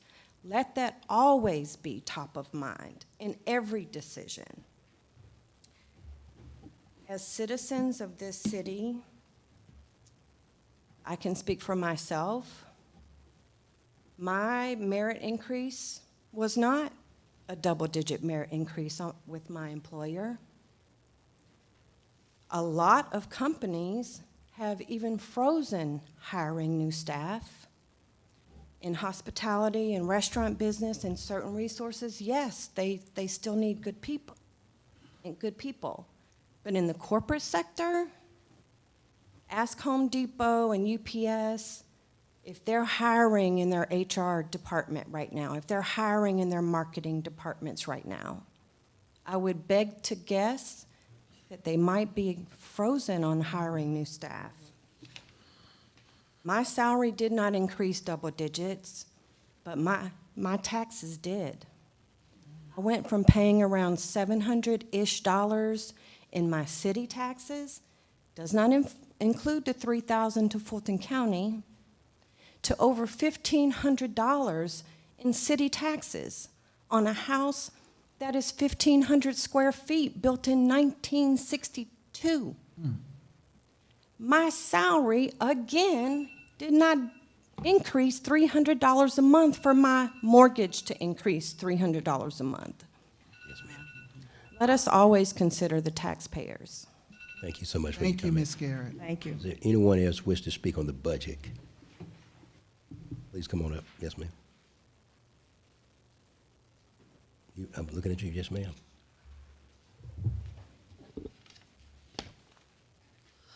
Good evening, Good Mayor, evening. Council, citizens. No. I have to, Can I get your name? I'm sorry, my name is Saray Freeman, Okay, so with 266 Malone Circle.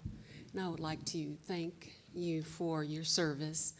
And just as the last speaker said, it is very difficult on our current budget to factor in the increases that the city has made lately with the taxes, with utilities. And I understand that you have a budget, but it just seems that it's a lot for the people that are paying. And I don't really see the services, you know, the third Fridays, and that's all wonderful, well and good, and, you know, we're having the Oktoberfest, but it's the payments that we're making in our daily lives that are costing us.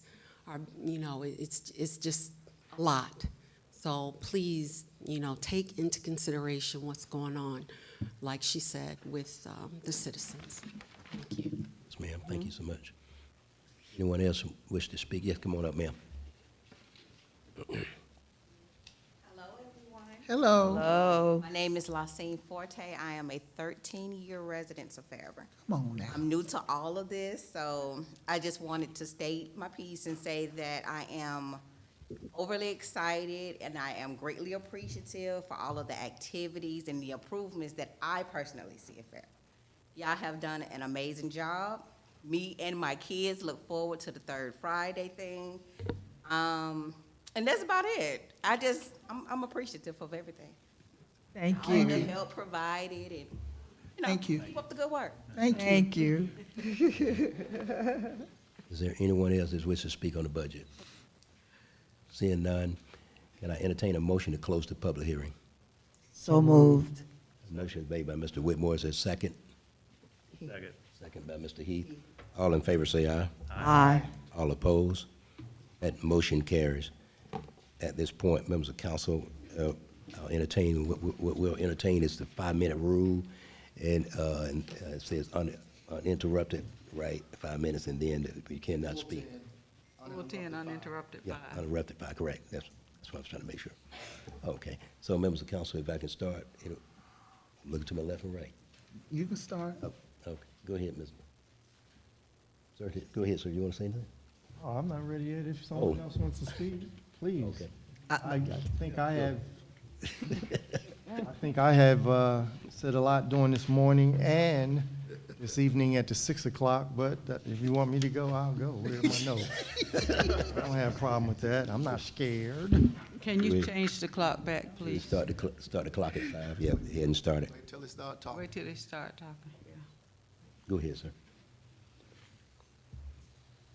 Look at this guy. Yes. So again, during this morning's public hearing, I was pretty clear on my concerns and things that I wanted to see or hear about. During the 6 o'clock time frame, I re-echoed a lot of that. Even though the administration presented some documentation that they pulled up today based on information that they heard during the 10 o'clock session, still, I didn't get a chance to digest it because it was just mentioned or read to us during this meeting tonight. So I'm looking forward to diving into that and reviewing it. I still state for the record that I think that based on the 68.10 per 100 employees, that has shown us that over that time span, we're able to service less than we did in the previous years. Therefore, we really need to take a really good look at what we have going on here in the city. We have a lot of expenses. We have a lot of increase salaries. And yes, we did have a study that was performed, and I think, well, Mr. City Administrator can correct me if I'm wrong. I think since that study, there have been other increases. And when I look at certain departments, it's alarming to me. And yes, I did vote to have that outside entity come in and do evaluation for this city. But when I look at the levels that we have for salaries, I think that may be a little bit over the top. And if you want to start talking about various levels, when you're bringing in new people and they're getting levels higher than some of the employees that we have here today, and I think it's going to still go back to evaluations of employees, annual evaluations, to determine whether or not the merit is there, which we do not have.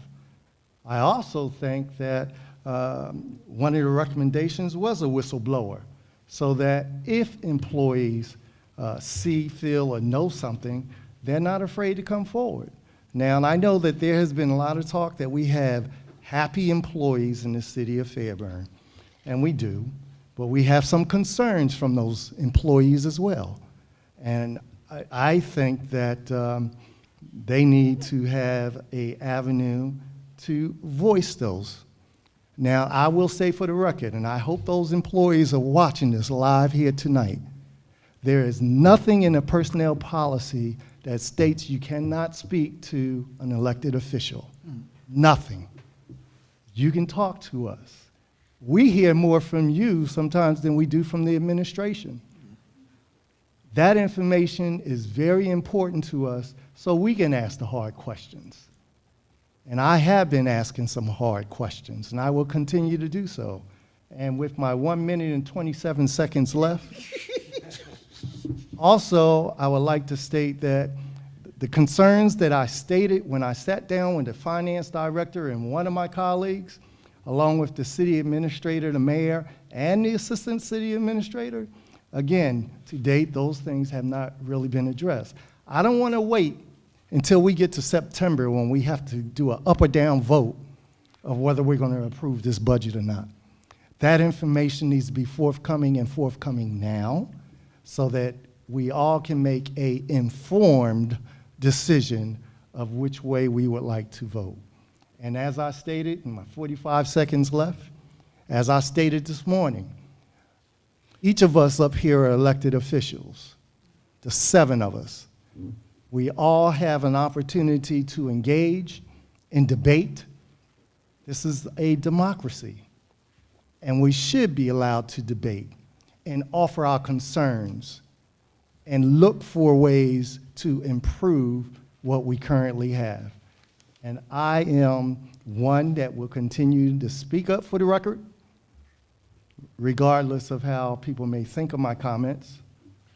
But I believe that I'm here for the people, always have been for the past 8 going on 9 years. I will continue to do so, but I still have concerns. Thank you, sir. Next speaker, go ahead, Mr. Smallwood. Well, I just had a question, and maybe I think I heard you, Mayor, or City Administrator, clarify something that was spoken about this morning, because I was at work this morning. But riding in, I tried to catch up on the recording from earlier, and I heard a lot about House Bill 481, I think it is. And I think that needs to be discussed so we can all understand what exactly is going on, because I heard a little bit about it, but I'd like really for all of us to understand what position this has placed us in as not just this city, but cities throughout Georgia. Yes, sir. And would you turn the clock off? Yes. Go back. Go ahead, sir. 24. Thank you, Councilman Smallwood. House Bill 581 581, is sorry. a bill that was passed in the most recent legislative session that ended earlier this spring and has been signed by the governor. It places a 3% cap on property assessments statewide, meaning in no single year can your property value increase by more than 3% or the consumer price index, whichever of the two is higher. For context, the consumer price index has hovered over the last 2 to 3 years somewhere in the 3 to 5% range. So the bill says that property values can be no higher than either 3% or the CPI, one of those two things. Over the last 10 years, as I showed earlier in the 6 p.m. meeting, which I have since emailed to all of you, the city has averaged about 10.9% increase in revenues only based on the value of property. So as someone's home was assessed by the Fulton County tax assessor and that home increased in value, that generates more tax revenue. Again, not due to a millage rate, but because the home is now worth more according to the assessor.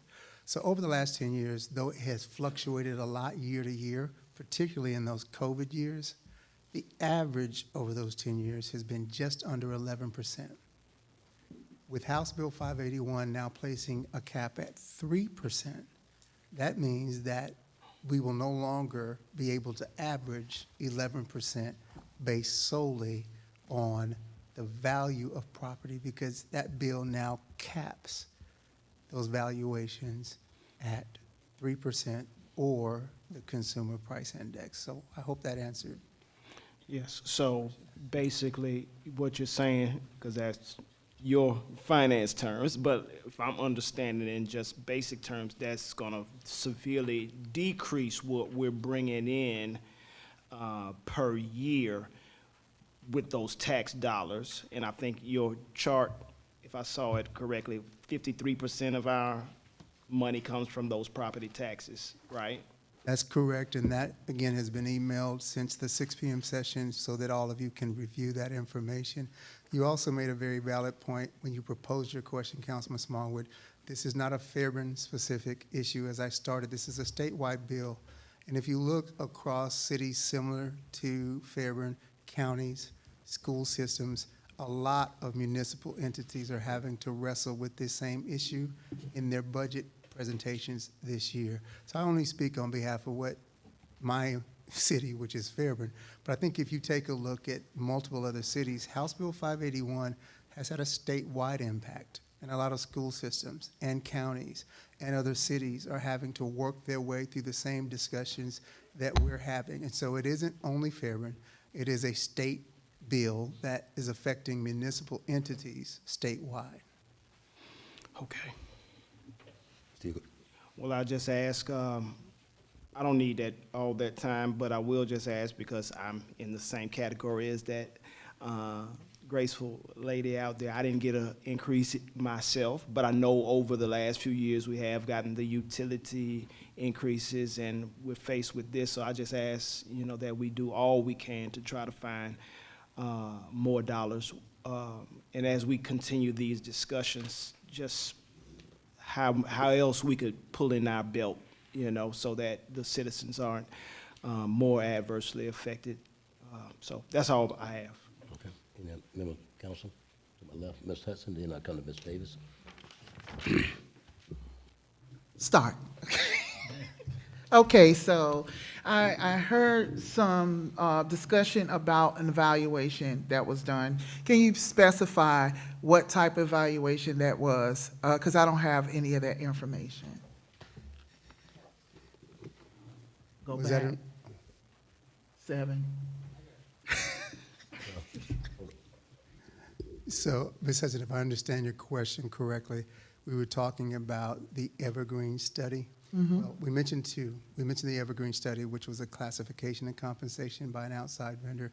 We also did a facility condition assessment, also done and approved by council with an outside vendor that looked at all of the city's facilities to determine what condition they were in. It also identified either repair or maintenance issues and prioritized them in order of importance, life safety issues first, building continuity issues, and so on. So both of those were done by outside vendors who specialize in those types of assessments. Those are the two I believe that were mentioned, but help me if I did not answer your question fully. No, what I want to say is that's a different type of assessment, okay? And it has a benefit. What I am talking about is in terms of an impact assessment as a fact-finding mission that seeks to look for and address root causes that change certain aspects of the business before they happen.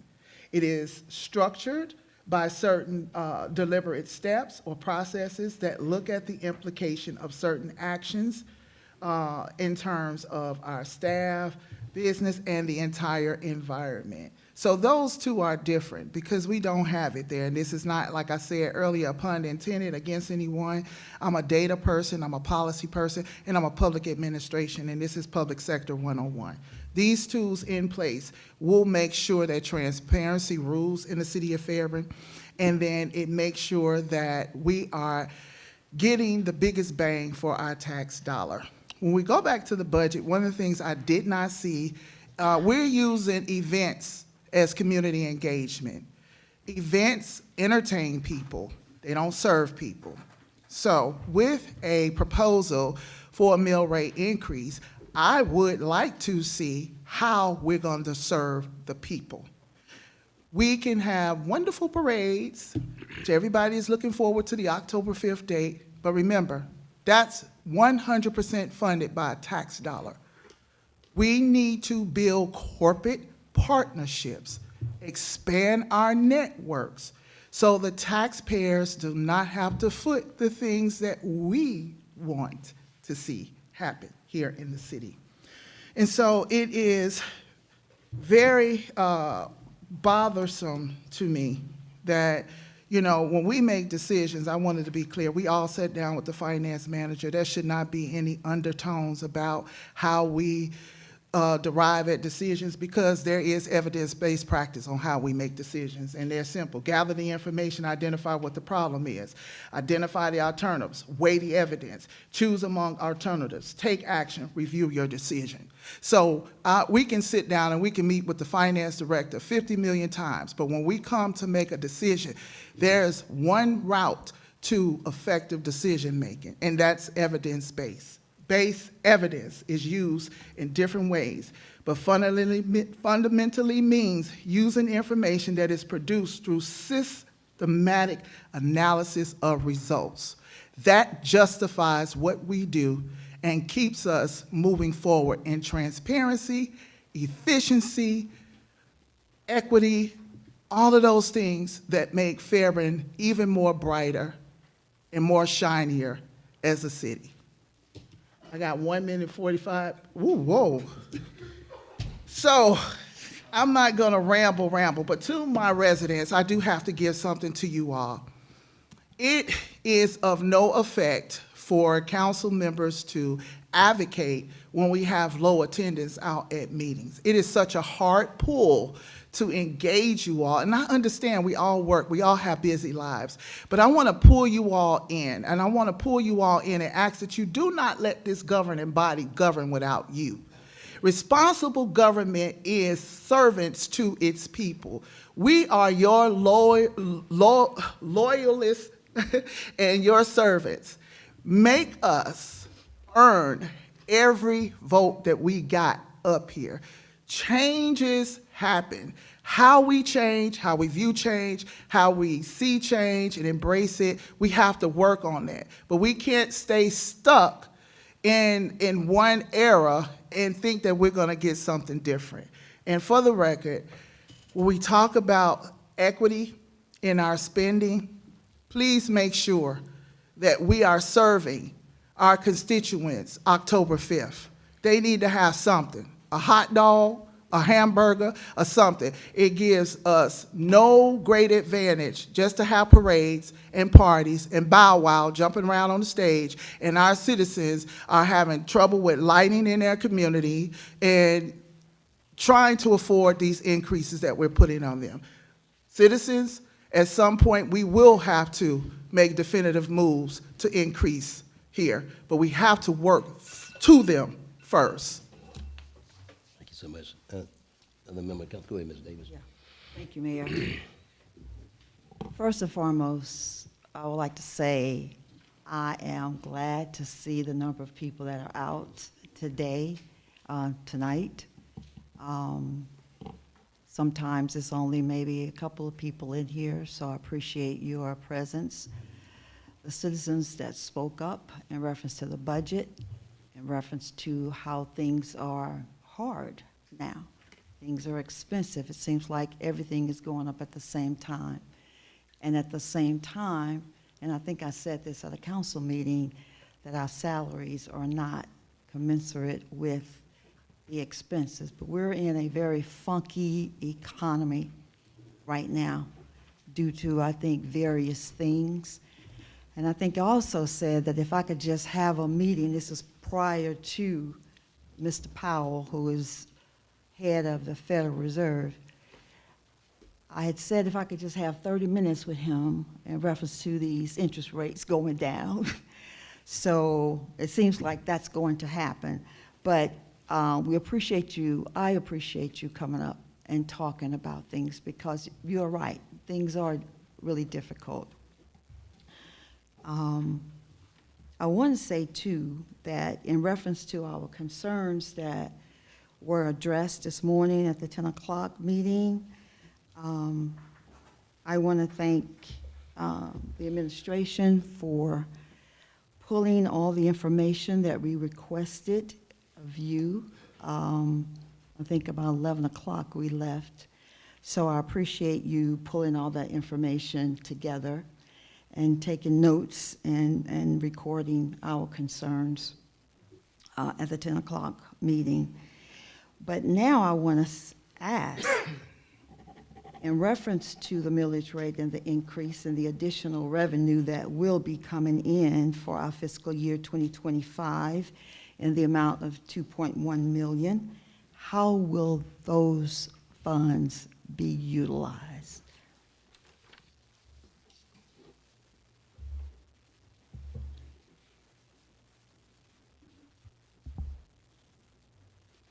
Mr. Sitters. Mr. Phillips?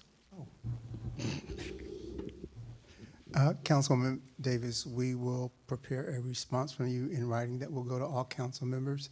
that will show you exactly how those additional revenues were used to balance the budget and where they will be utilized in the budget. I don't have all of those numbers as I sit here at this moment. We will prepare a formal response and send that to all council members in writing for your review. Will it be posted on the website for our citizens to see as well? Yes, ma'am. Okay. Thank you. Go ahead, Mr. Whitmore. Mr. Phillips, one of the things that we talked about, I believe, this morning was the looking at our larger companies here in the city that has revenue of 50K or larger. Can you identify for me how many companies that we're talking about? We're talking about changing the taxes for them from, what is it, 15,000 to? 50,000 is the proposed increase on the maximum amount of business would play.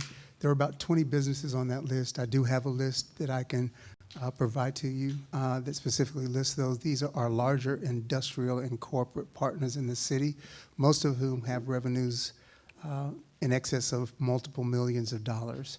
Again, that proposal was developed by looking at other municipalities and what their business tax renewal levels are, and it would apply, again, to those larger businesses. To your question, Mayor Pro Tem, as we do not have any small businesses that pay $15,000 in business license taxes because they don't generate that level of revenue, so it wouldn't impact any small businesses, but I can get you that list of 20 businesses that I just referenced. I'll have that to you by close of business tomorrow. Okay. Then my other question in reference to hotel motel tax, we're talking about going up 8%, and we know that only a percentage of that will be going to the general fund. Part of that will be going to rec and other, okay? And we know that it still has to go to the dome for approval, so we're not looking for that until next year, summertime, thereabouts, okay? But I think, and I wrote this down, so we're looking at about $350,000 a year. Is that just on the latter quarter of the year? Yes, that's an estimate based on when we anticipate to start receiving those restitutes. I can give you an estimate for an entire fiscal year. And to your point that you just made, Mayor Pro Tem, we currently receive 3% in hotel motel tax, which under state law can be used in our general fund, as you pointed out. When we get approval from the state legislature, which in most instances is fairly routine, not assuming anything, but if that were to pass in the next legislative session, the 3% increases to 8%. That additional 5% must be used, the legislation says, for tourism activities. That is often parks and recreation, but it can be other things as well that fit under the definition of tourism. So the additional 5% would go there. We can develop an estimate for you of what we believe that will be based on the 3% we're currently getting and extrapolating what 8% would look like. Lastly, I would mention that about 4 months ago, if my memory serves correct, Council did approve a new hotel that will be located near the Cracker Barrel and the QT. Don't know when that will be under construction, but we do know there's at least an approval for an additional hotel that could increase those revenues as well. Well, I will add that I know that that additional hotel will definitely help out with the new soccer team that's coming to Trilliff.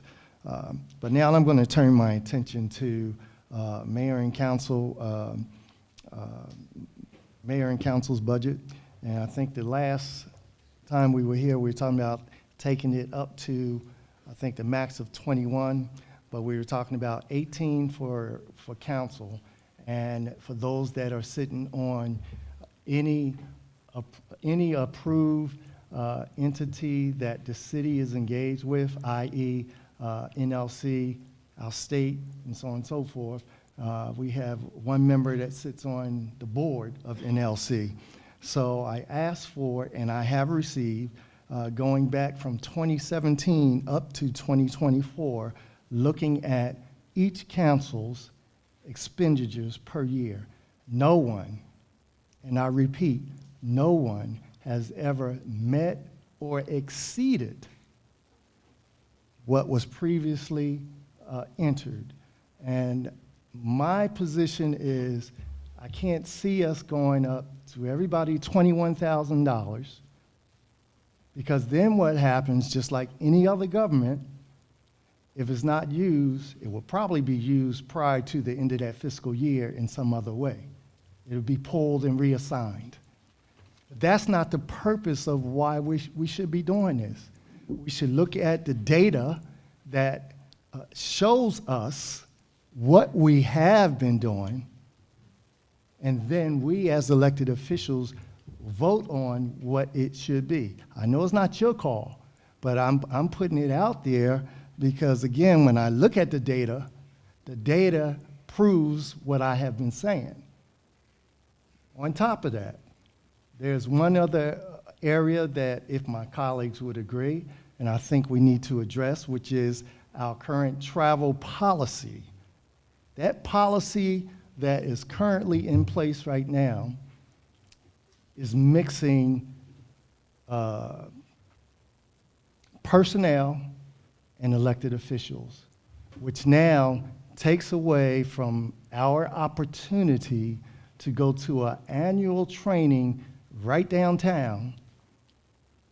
All right, so what I'm asking, if my colleagues agree, we need to look at that right now. It is not going to have any additional measures on the budget because we already have it in our budget.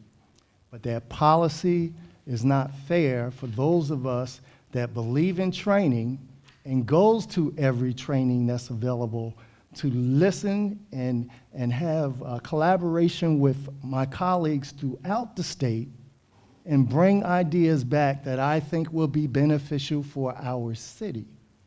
By taking that away, and it's been gone for, 3 years now, I don't think that's right. I think it needs to be readdressed. I hope my colleagues would agree with me. I think a lot of us here do take advantage of the training that is offered by Georgia Municipal Association, and I would like to continue to do so. Again, no impact on the budget, but the policy should be reviewed. Okay. Yes, ma'am, go ahead.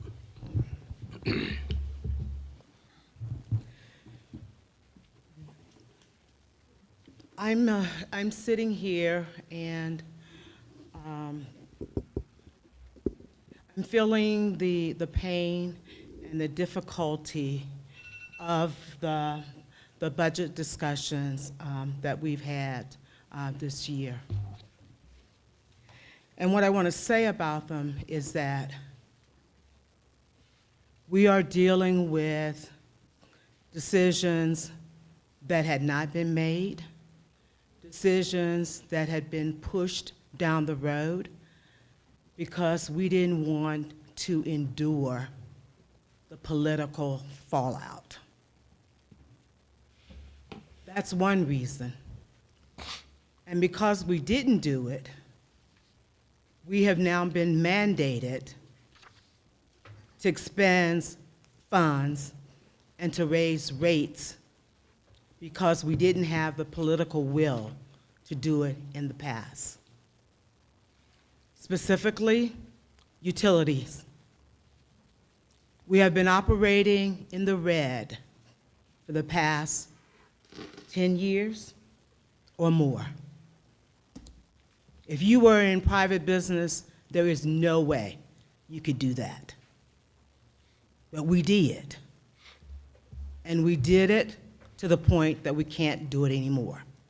So we were forced to raise the rates. If we had done it earlier, we could have done it at 1%, not at the rate we ended up doing. Police department. We had a consultant come in, evaluated our department, evaluated our facilities.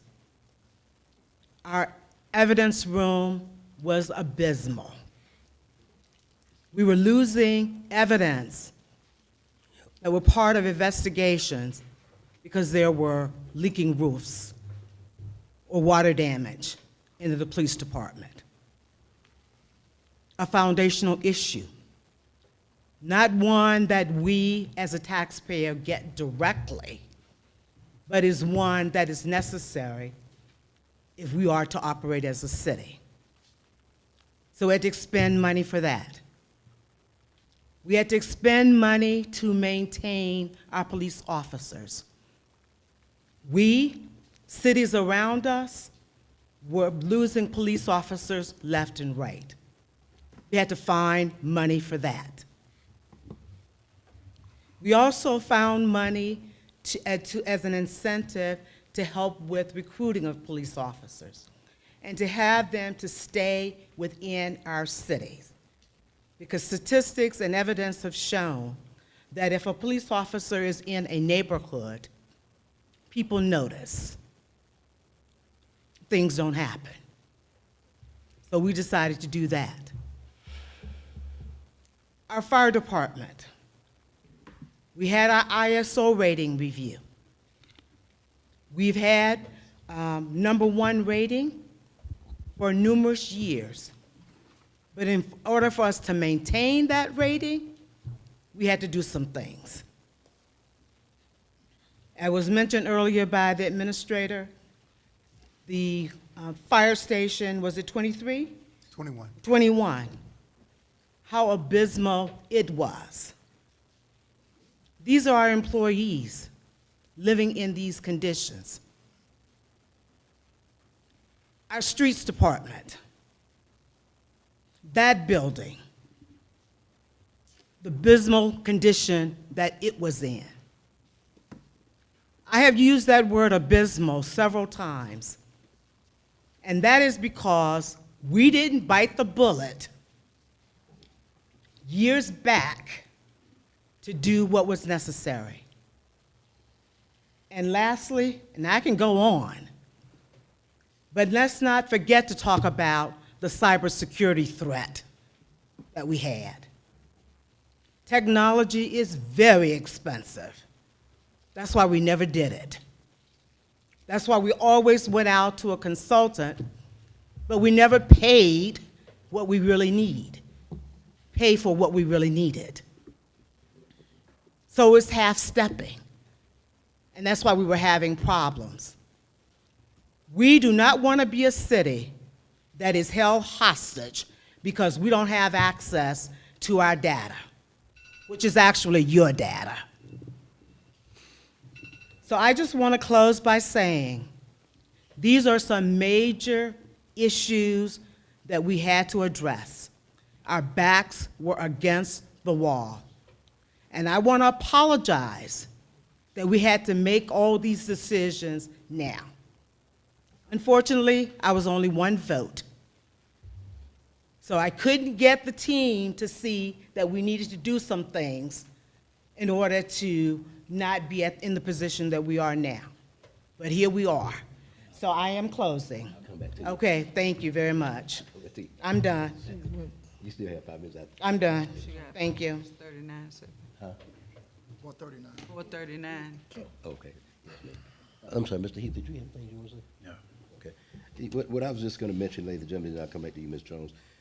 First of all, ladies and gentlemen, again, we find ourselves at an odd state again. Ms. Jones actually beautifully summed up a lot of what I actually was going to say in a more of a sophisticated form.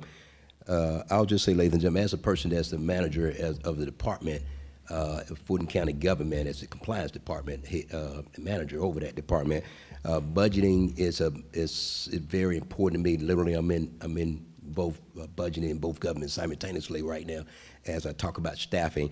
One of the things that we talked about in this case, you heard Ms. Jones mention about the abomination. I'm going to use a better adjective, an abomination that our staff in personnel was living in. And upon my arrival this time. One of the things too, we were very adamant about, I'm very adamant about as a person, as an ex-military person that understands the value you own as good as your equipment and the personnel that work for you. And so when it's all said and done, ladies and gentlemen, I make it no secret, a lot of what we were doing, I charged the city administrator when I hired him, before I hired him, excuse me, is that several goals that we were going to achieve, I say in the first 2 to 3 years, I said my goal was to ensure, number one, that we end up with some of the top qualified personnel in key positions. And again, that means the hiring process was going to be done in such an equitable way where it could withstand the scrutiny. Again, members of council understand you'll have concerns. Just that's your job to have concerns about some stuff that me and the city administrator decisions that we made. But when it's all said and done, because again, I value my integrity, I value ensuring that we hire some of the best qualified. Again, a position that just vacated, again, a former employee that helped bring our credit rating to the best, the finance department. But one of the things I was very happy about in this case is that after we went through the vetting process, the individual that I thought was one of the best qualified, for whatever reason, did not end up with a job. That's the way it's supposed to be in this case, who's best for this season. And so I'm very adamant about the equitable process in the hiring process, that is.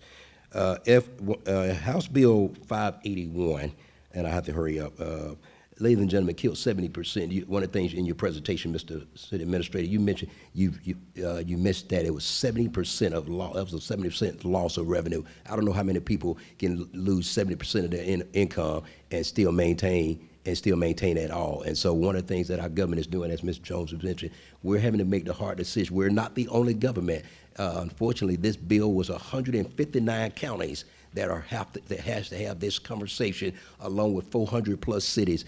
My concern is, and again, I think Mr. Whitmore brought it up this morning, one of the things that I thank God that we had our former finance director recommended that we put X number of dollars, 35%, I believe it was, in reserves.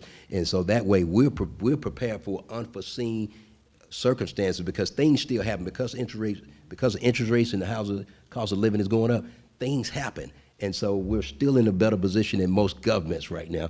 And so as I talked to several mayors, they're really concerned, are they going to be able to remain fiscally responsible 2 years from now? I want to just mention too, we talked about outreach. Ms. Hudson actually mentioned as relates to that we need your input. Ladies and gentlemen, when we're doing public engagement, we need your input as relates to the LCI, the Parks Master Plan. We need the information brought in so that when it comes to council, we can see it's indicative of actually what you said you want to see. So again, I really want to echo what comment made by Ms. Hudson about your input. We need it. And so also to tactical plan as it relates to, I already mentioned in this case about the House Bill 581. And again, ladies and gentlemen, this is not going to be a problem that's going to be easily fixed. But I have to be honest with you, ladies and gentlemen, what Ms. Jones said, we've got to address it. I've never been a mayor that ran away from problems. I make it a point to try to bring it to you, and then whether it passes or fails is another question.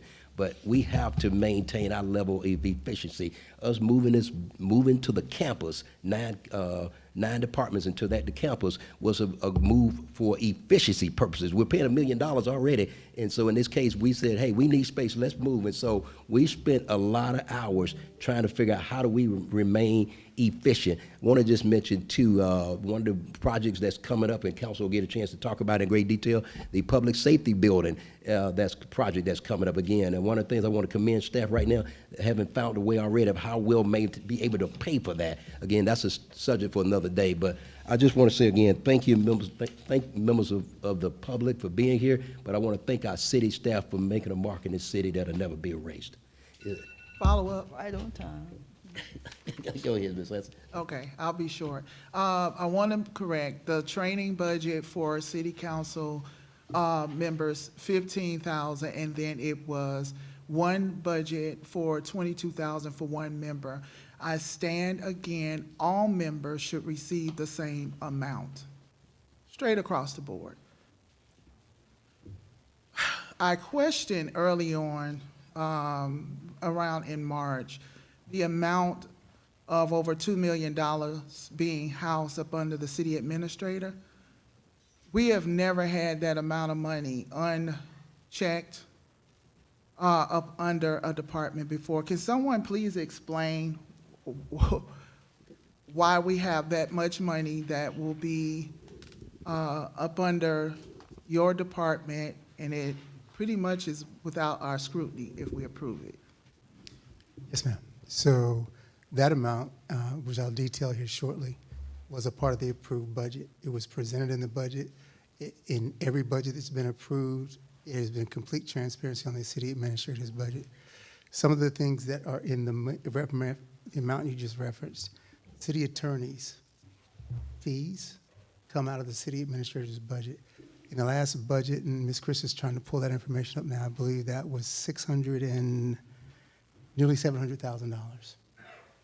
Previously, we were also paying the liability insurance for the city out of the city's budget, out of the city administrator's budget. So I want to be clear that these are city expenditures that are just housed in the city administrator's budget. It has nothing to do with Tony Phillips or Jamila Chris or anything about us personally. It's just where we put those funds to pay for our city attorney, to pay for our liability. We put those funds in the city administrator's budget just so they would be reflected there. And each of those were approved as part of the proposed budget. So that's what the increase was. Previously, I'm not sure where they were paying for them. I think they were paying them out of multiple departments. And so for clarity and to be able to track those expenditures and expenses for those specific things, as opposed to paying them out of multiple places, we put them all in the city administrator's budget so you could see exactly what they were budgeted for and exactly what was spent. Okay, next question. What is the cost and the time frame for the charter review? That's in this budget, right? Yes, ma'am. Okay. The charter review is right at $19,000. It's under $20,000. We have already signed and executed an agreement with the Carl Vinson Institute of Government with the University of Georgia. Ms. Lori Brill, who's an attorney that heads up the charter review process, is now in the process of scheduling a kickoff meeting. We wanted to get through the budget process and make sure all of that was done because the schedule's a little challenging during the budget process. But we expect to kick that off in the month of September, and it will be complete independent review. As part of that process, she will meet with council members and key stakeholders to get your input into that process. But that agreement has been signed, completed, executed. We're now simply scheduling the kickoff process and then the subsequent charter review. Okay. Now to Councilman Whitmore's point about the policy change, if I can get that information and look, I'm all for updating policy. But I just want to keep in mind, because I kept hearing as a new member, we are one council. We are one council. We are at-large council. And so anything should be fair and square across the board. That's all. Yes, ma'am. I'll get that information to you. If I understood Mayor Pro Tem's point, and I think I did, but correct me if I'm wrong, Mayor Pro Tem, you were talking about the travel and training policy for the city, which puts a 50-mile radius on council members and staff. If you are inside of a 50-mile radius, the policy does not allow for hotel expenses if you're within a 50-mile radius. Mayor Pro Tem is requesting, and please correct me if I don't state this correct, Mayor Pro Tem, that there should be a difference between that policy for elected officials versus staff. So we would keep the policy at 50 miles for staff, but that, if approved by the council, we would change that policy for you as elected officials so that no matter the distance, you would still be able to qualify for travel and training budgets. It doesn't increase any budget unless you choose to do so, but the policy change does not have any cost to it. It would simply allow the council members to have their accommodations as part of the travel and training budget, irrespective of distance.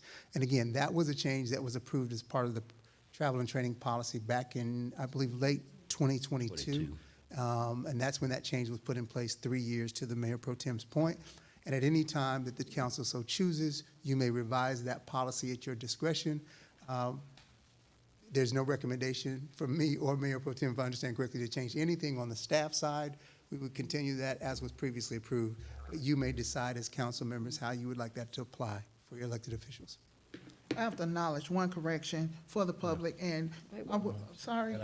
Was I out? She still had the floor. She still has I'm sorry, 329. I'm gonna make it really quick. Go ahead. I did mention about top-heavy salaries, and in mentioning that, I said that we had 2 city administrators that we never had, 2 city attorneys, and 2 city clerks. I want to correct the clerks. responsibility, because I wholly support the work that they are doing. And I also spoke to Ms. James about identifying ways to lessen the things that they do specifically for us, which would account for having somebody in administrative support that we share, whatever, so that they continue to improve the processes and do the business, the order of the day. So for our public, I want you all to understand that this particular department really needs the deputy and another person in place, because I realized this year the number and volume of requests that they get, and their systems are in line with the state.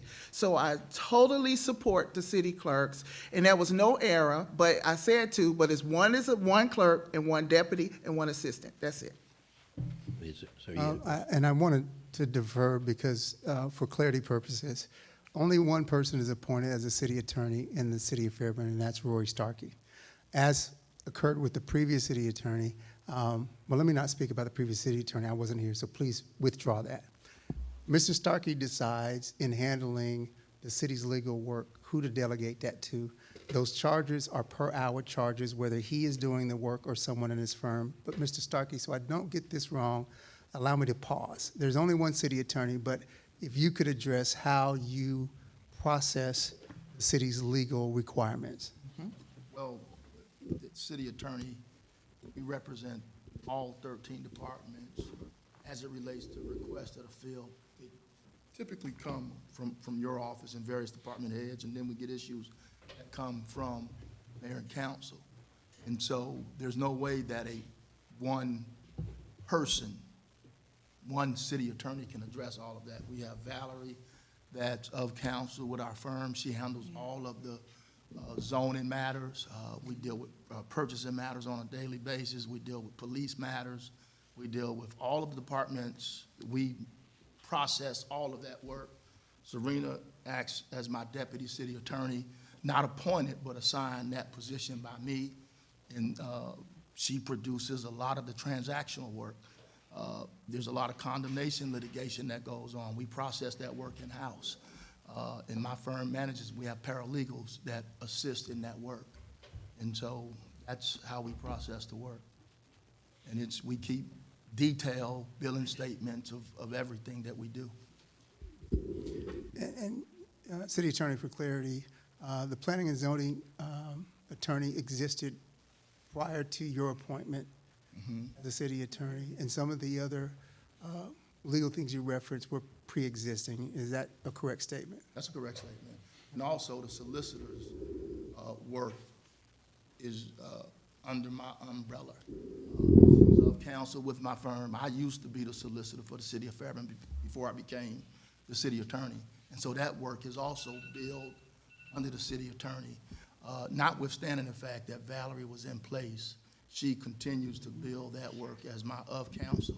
And so the bill that you get reflects a myriad of attorneys, a myriad of paralegals that are all doing work for various city departments at a discounted rate. My typical rate as an attorney is $500 an hour, just so you'll know. We do a all attorney rate of $225. Whether I do the work, whether Serena does the work, whether Valerie does it, you only get billed $225 an hour. And you are my lowest hourly fee client, just so you'll be clear. Well, you can stop talking so you stop billing us right now. So you still have the floor. I'm done. Let me add this. All right. Myself and Madam Deputy City Attorney, we have a collective of, when we started in 1993, y'all do the math. That's how long we've been doing local government work. I represented the city of Atlanta, city of Greenville, Fulton County, DeKalb County, Henry County. I'm probably missing a few. In police litigation, personnel board hearings, we handle all of the personnel board hearings here.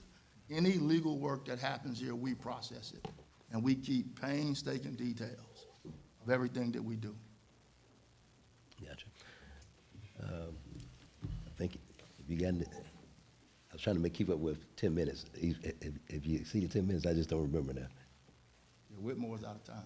Yeah. The city administrator asked the question. I can't respond.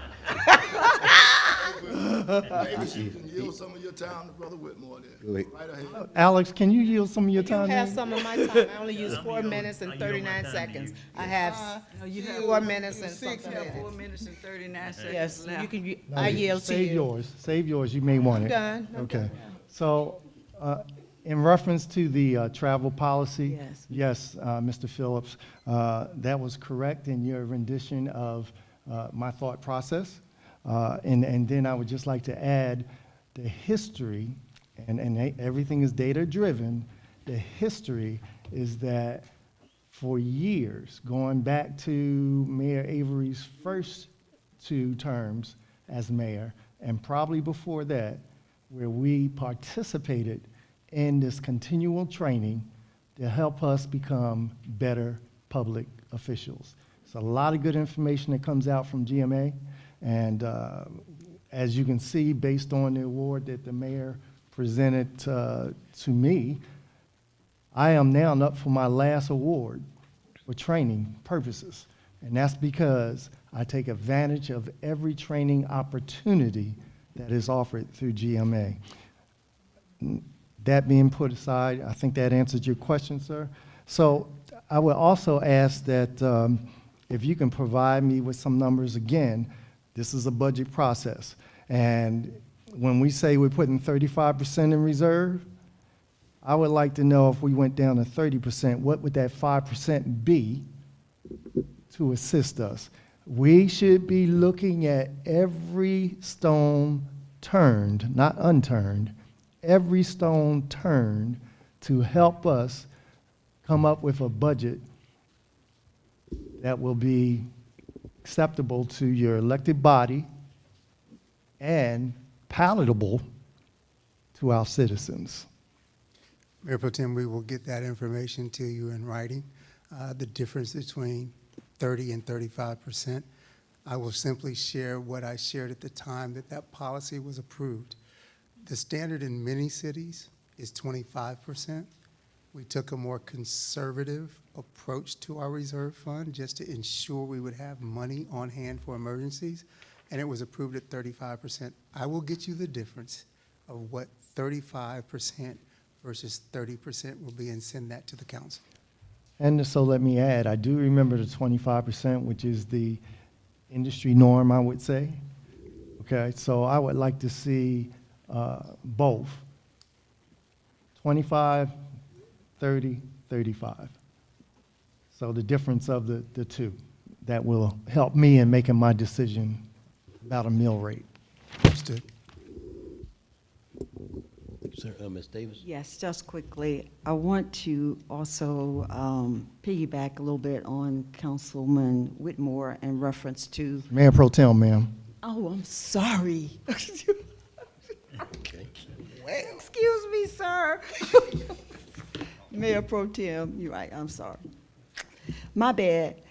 In reference to training, I serve on the board of Georgia Municipal Training. And the city of Fairburn, and I get an opportunity to see all of the cities in Georgia and council members and staff training. We are in probably maybe the top 5 hours that we have accumulated with our training. So this council really believes in training, and we take advantage of it so we can be the best we can be for carrying out our duties and being the voice for our citizens here in the city of Fairburn. Okay, so with that, go ahead, sir. Go ahead. The training that we get through GMA is through the University of Georgia, and they put on some very excellent courses, many things that when you go into government you may not know, and they seemingly fill in those dark spots to bring you up to par where everyone else is, to know what you need to do. And so that, I just wanted to add that. Thank you. Okay. With that being said, we can go to the next item. Okay. Next item is number 5. It's approval of change order number 1 with construction 57. Say don't vote, they don't, Don't vote. no. No, ma'am. They don't vote to the 9th, they already. We'll do that to the 9th. They already closed it? Okay. Okay, I'm sorry. Gotcha. Thank you. Okay. Approval of change order number 1 with Construction 57, Inc. on the pedestrian improvements on various city road projects. They're requesting mayor and council approval of the change order number 1 on the pedestrian improvements roads project in an amount of $351,559. Go ahead, sir. Good evening, Mayor and Council. Good Good evening. evening. The contract award for the pedestrian improvements on various city roads project was approved at the July 8th City Council meeting. The award included the base bid of West Campbellton Street, add alternate number 1, Shaw Drive, and add alternate number 3, Washington Street. In response to feedback received from citizens on Fairview Drive, some modifications was done to make it more palatable to them. And so I think we reached a consensus with them, and so we've now asked you to add that. So that's why we bring this change order to you, to add that project to the pedestrian improvements on various city roads project. In addition to Fairview Drive, we would also like to add Grant Street, which is over there near Landmark as well. So add alternate number 2 would be for $249,340, which is the Fairview Drive pedestrian improvements. And add alternate 4 is for $102,219 for a total of $351,559. Members of council, you've heard the item read, item number 5 for the improvement, change order number 1. Is there a motion? So moved. Second. Motion is made and properly seconded. Any questions or comments by Was council? that Councilwoman? That was actually Mr. Heath seconded. Second, I couldn't get who made the motion. I did. Thank you. Mr. Whitmore, and then come to Ms. Jones. So just for the record, sir, the citizens improvement that you engage with the citizens about for this project, can you state for the record what they are, please? So the modifications were to reduce the pavement to install the header curb within the existing pavement and not encroaching their yard as much. So we're going to only encroach about 3 feet into their yard, so and reduce the sidewalk width to 4 feet instead of 5 feet, and eliminate the beauty strip as well. Thanks, sir. Okay, Ms. Jones? Okay, that's Fairview? Yes. Okay, so the discussion or the request about the sidewalk to the opposite side of the street, what did that assessment reveal? Was that part of the decision at all? So on the opposite side of the street will be done when that property is developed. So that's not going to be a part of this project. Okay, and so the citizens understood that because that was part of the request? Yes. And they accepted the reduced sidewalks width? So by reducing the sidewalk to 4 feet instead of 5 feet, that's 1 foot you've gained. And then eliminate the beauty strip, that's another 2 feet. And then you placing an existing pavement, that's another 2 feet. So the encroachment is going to be minimal. Okay, all right, thank you. Okay, any other questions, members of council? Seeing none, all in favor say aye. Aye. All opposed? That motion carries. Thank you. The next item is a resolution authorizing commencement of certificates of participating finances. It's a request for mayor and council approval of a resolution authorizing the city of Fairburn to consider the financing of a public safety building project, to enter into discussions with Georgia Municipal Association, for the purpose of entering into an installment sale agreement. Members, go ahead, sir. You want to? You go ahead and I talk. think that says city attorney. So, members of council, as you may recall, at our recent or most recent mayor and council retreat, we discussed a public safety complex. We had a engaging discussion around moving forward with that project. You have previously approved several expenditures for the design of that facility, which is ongoing and nearing completion. We were also charged coming out of that retreat to look for how we would fund that public safety complex, and that is the resolution that is before you today. I'm going to invite Bill Stevens to come to the podium to talk to you about the funding mechanism for the public safety complex, and we will address the city's staff's proposal on how to pay for that facility. Also, coming up after that, we will have a discussion around a water service infrastructure project that we also discussed at the retreat, and we'll talk about that next. Good evening. I'm Bill Johnston. Evening. I've met you many times before with other bond issues and other financings around the city. What this resolution does, as the city manager has mentioned, is really formalizes the start of that project. We've put together a financing team. They're pulling together documentation as we speak.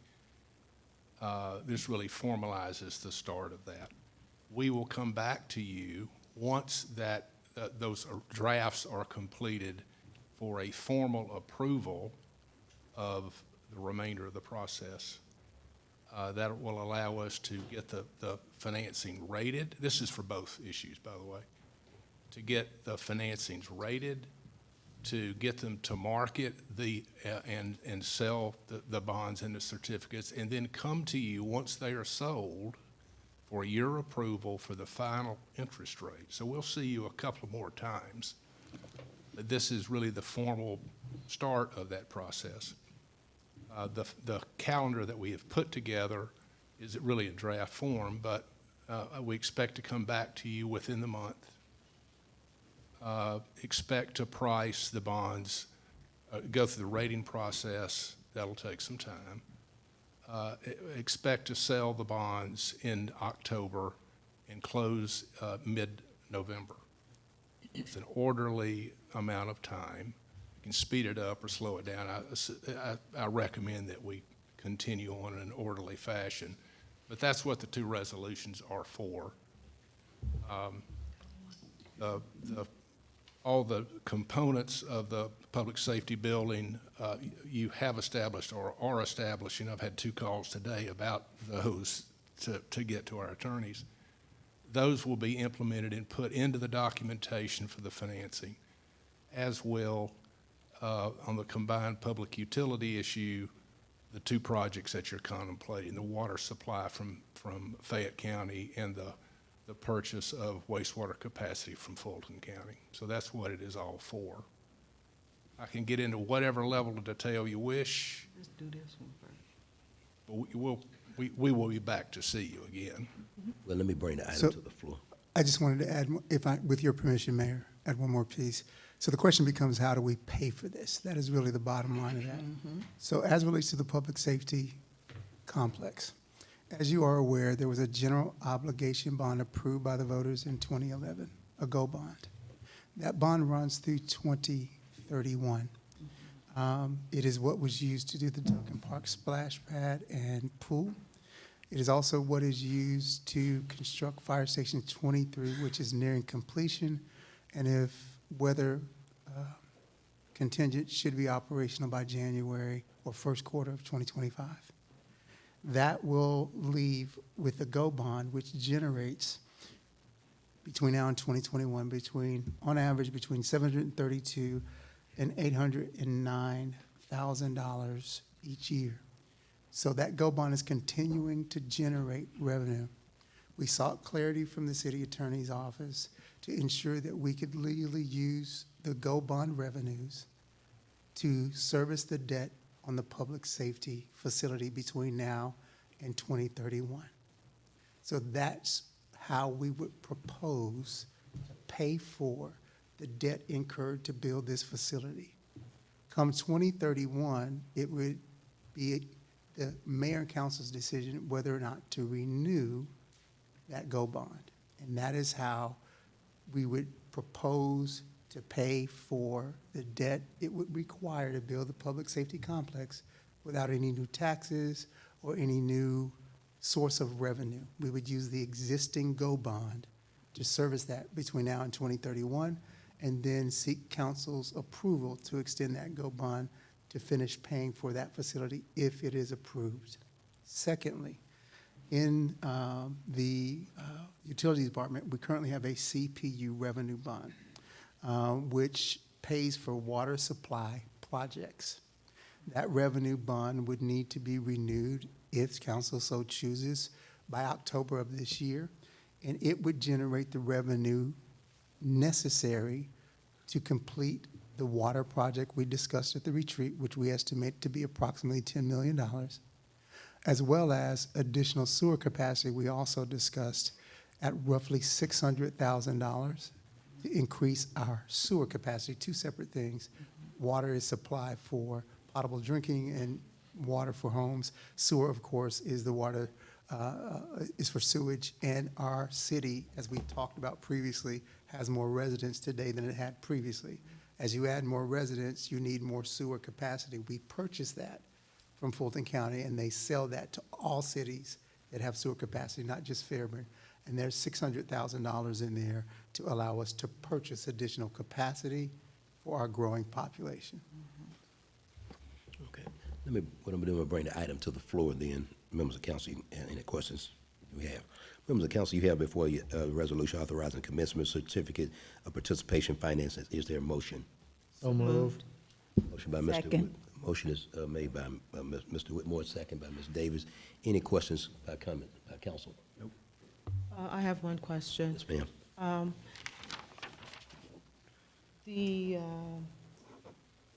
The GO bond is really a refinancing, is that correct? Are we refinancing? It's a utilization of those GO revenues to pay for this public safety building is what it's for. And no, ma'am, we're not refinancing the GO bond, it's existing.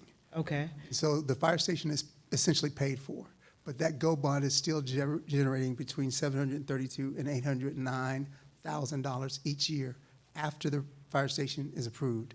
Legally, because this is a public safety complex, those revenues that are still being accrued each year can be used to service the debt on the new proposed public safety complex. So there's no refinancing of the GO bond. okay. And then what about the public utility one? Is that a refinancing less reduced interest rate? Good question. The 2013 issue matures October the 1st, 2024.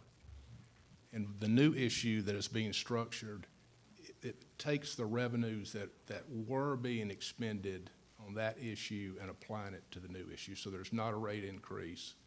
There's not an increase in bonds per se. And so the debt service is going to be the same going forward as it is now, as it is today. But is it at a reduced interest rate, which would, in essence, generate more revenue for us? The interest rate that we talked about this summer has probably gone down a quarter of a point since that time. I hope it goes down more. But it's trending down, but it's from the time I reported to you last, those rates have gone down. So it does give you a little more relief, or you can shorten the time frame, whatever you want to do, but the economy's better than it was when I talked to you a few months back. And your timing, so the federal board chair just made an announcement of a potential reduction in interest rates.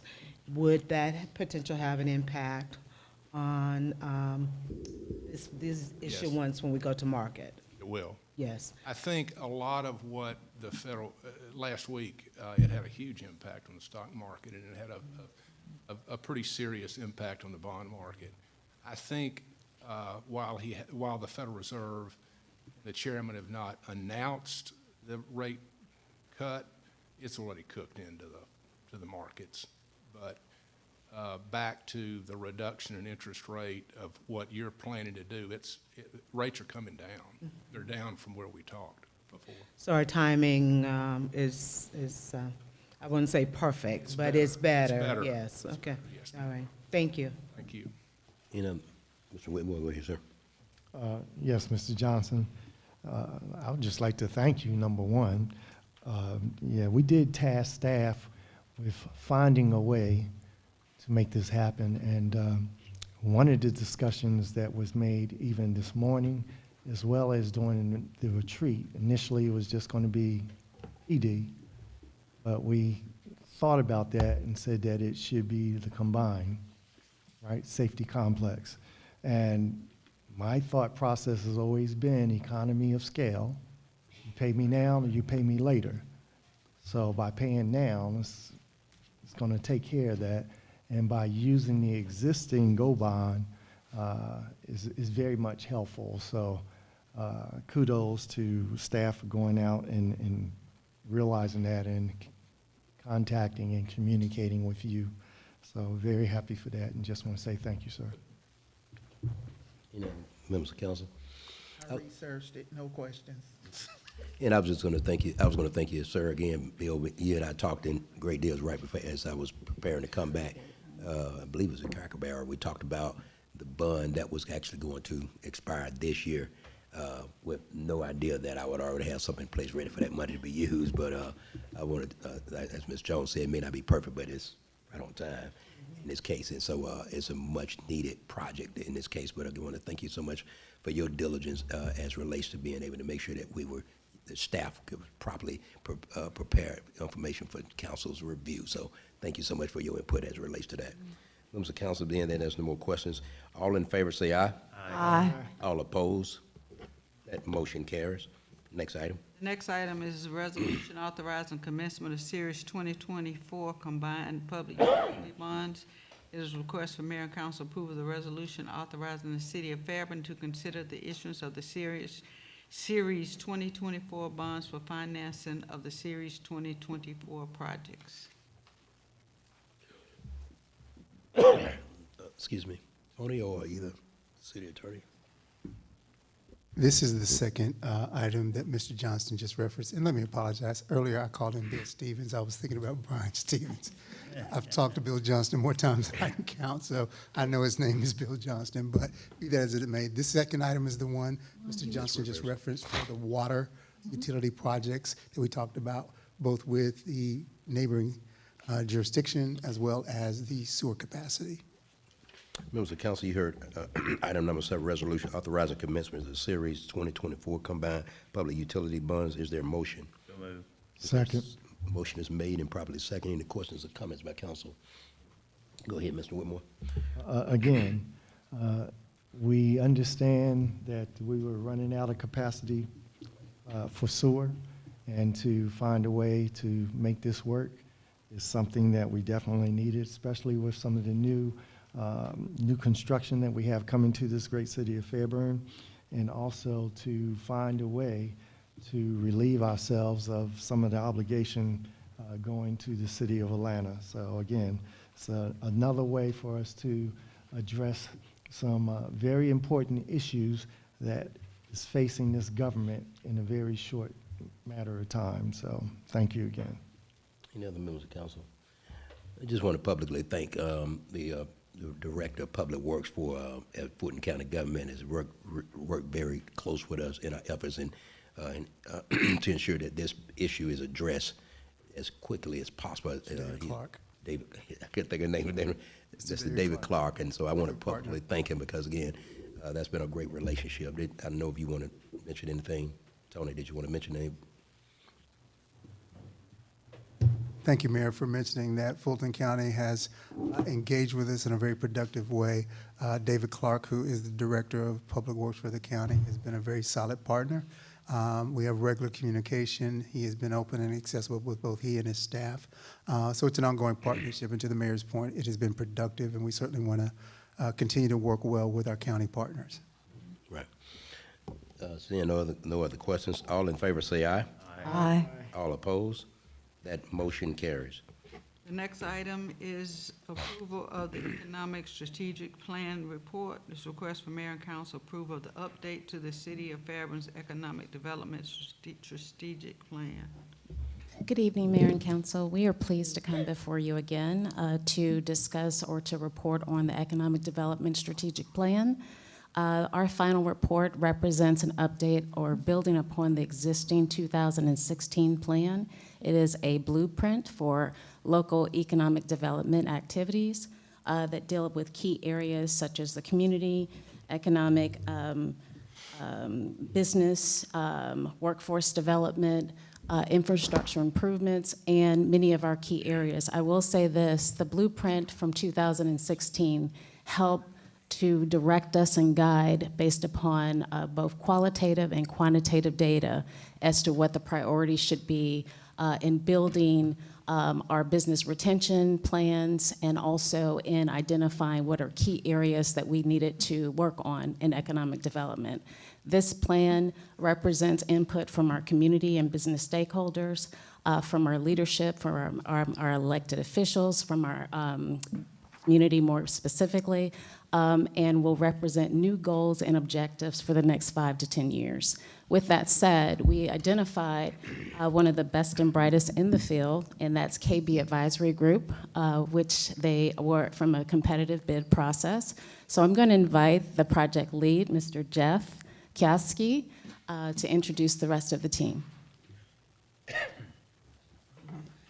Mayor and Council, good evening. It's a pleasure to be with you again. We were here about 6 months ago, kicking this thing off, and we had a lot of excitement in the room. And I have to say, I think the excitement carried forward. We spent a lot of time in this room. We spent a lot of time on Zoom meetings with many of you, talking with many of you, talking with the community, talking with the business community in particular, to put this plan together. Our staff was hard at work on this, and I'm going to let the director of the project, Tate Wilson, come forward and talk a little bit about the process, and then Gabby Oliverio will talk a little bit more about the some of the results. As we said, as Sylvia said so eloquently, it's a very much a quantitative and qualitative process.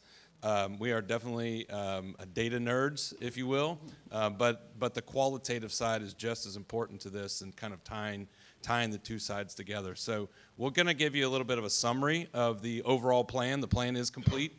You have a draft of it in your packet. I hope you have a chance to look it over. We're happy to answer any questions tonight, but just to give you all a sense of the highlights of the plan itself, and give the public a sense tonight to see it, we're going to give you just a short summary, and then happy to answer any questions as we go. Hi, good evening. Good to see you all again. Good evening. Tate Wilson, project lead on this endeavor, which we started internally back in January, and really came to the public kickoff in February, where we launched our community and our business surveys, which we're looking not only to understand what are the sentiments of the small and large business community here, but also what are the sentiments of the residents that live here, as well as those who commute in to work. So we're covering all of those bases. That kicked off in February, and those surveys closed there in April. We also hosted a business luncheon and a community meeting. I will say the business luncheon was very well attended. I think it was really important throughout this process that, when we convened a plan, that those relationships continue. And so a lot of those connections that were made internally and externally between the Economic Development Department and the business community, there's many opportunities within the action plan to keep that going. I think it's really important to understand, the Economic Development Strategic Plan is not a comp plan. It's not, just a parks and trails. It's not just internal.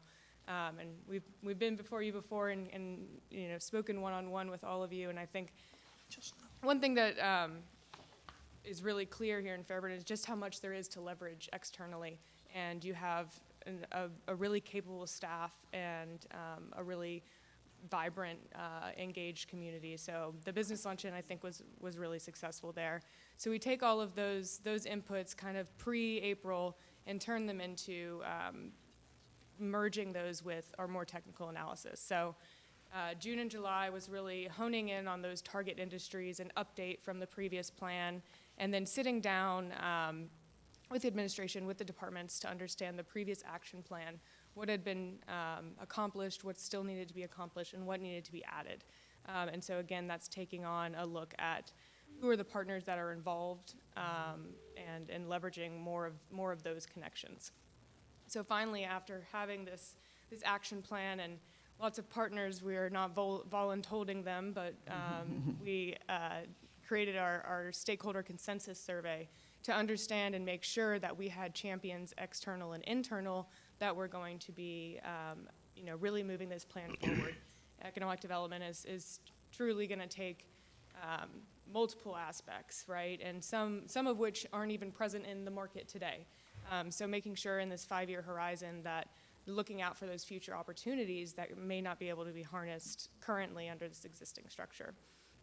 And so finally, September, which is our future, is really the look at our final plan here. So we do have a full entire draft in front of you with all of these checks and balances. I like that notion earlier to say that we've gone back to the public multiple times, back to the partners multiple times.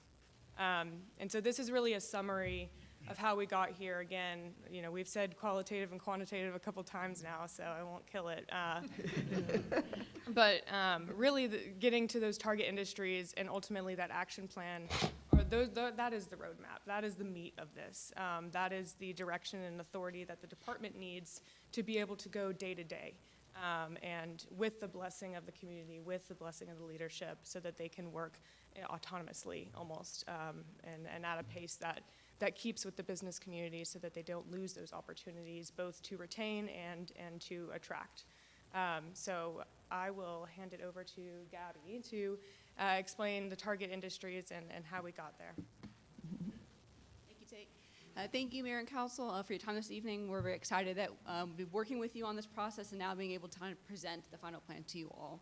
You are Gabby. Can you give me your name? Oh, Gabby Oliverio. Gabby Oliverio. Yes. Okay. So for the target industry analysis piece, the first thing that we do is we kind of looked at some data some more and looked at more detailed industries that are within the greater Fairburn area. And we want to look at the ones and see how they compare to their employment growth since the last plan, so since 2016, but also looking at their concentration within your area compared to the larger Atlanta metro, right, to see which of these industries are popping off in Fairburn, which ones is Fairburn really unique and have a higher concentration in. So these industries, they are sized by their current employment within the Fairburn area. And the main things we wanted to point out is that the darker blue is what we consider your momentum industries, right? So they have had a lot of high employment growth and they're very concentrated within your city limits already. So for example, you can see that you have a lot of manufacturing and wholesalers that fall into that category. But your biggest one are actually these emerging industries. So maybe as of right now, they aren't as concentrated compared to the higher Atlanta MSA, but they've had so much employment growth that this is where you all as city leadership and for Sylvia and her team, where they can really step in to kind of recruit and retain these businesses within Fairburn to help them grow and have them become your future momentum industries over the next 5 to 10 years. And so as a looking back, your prior target industries that you all have been functioning off of were film and entertainment, health and wellness, and sports tourism. So as you can see, knowing that and then looking back at this, right, definitely some differences there. And so based off of that analysis, and also we have heard from from your businesses and from your community residents, your new targeted industries that we are recommending are development infrastructure, manufacturing, distribution, logistics, entertainment, and leisure. And I do want to point out that these target industries are not meant to confine you all in any way, shape, or form. They are not the only industries that you all should recruit for, try to retain in your city. But given what we have learned about your city and what is wanted, these are the main ones that make the most sense. We also be going after in the short and medium term. And so looking at them more specifically, I'm not going to read everything that's on the slide right there for you, but some examples of each of them. Right, you have the various building and non-building construction, you have the utility aspect of it, everything that goes into there, the site preparation aspect of the construction industry, but you also have the various manufacturing aspects of it that go into, whether that be the electrical aspects of it or it be more of the engineering and the wood. So basically all those varying facets of what goes into a building, of anything coming out of the ground, all those varying businesses would make sense to be located here in Fairburn and are worth all of your efforts to go after and recruit them and keep them here.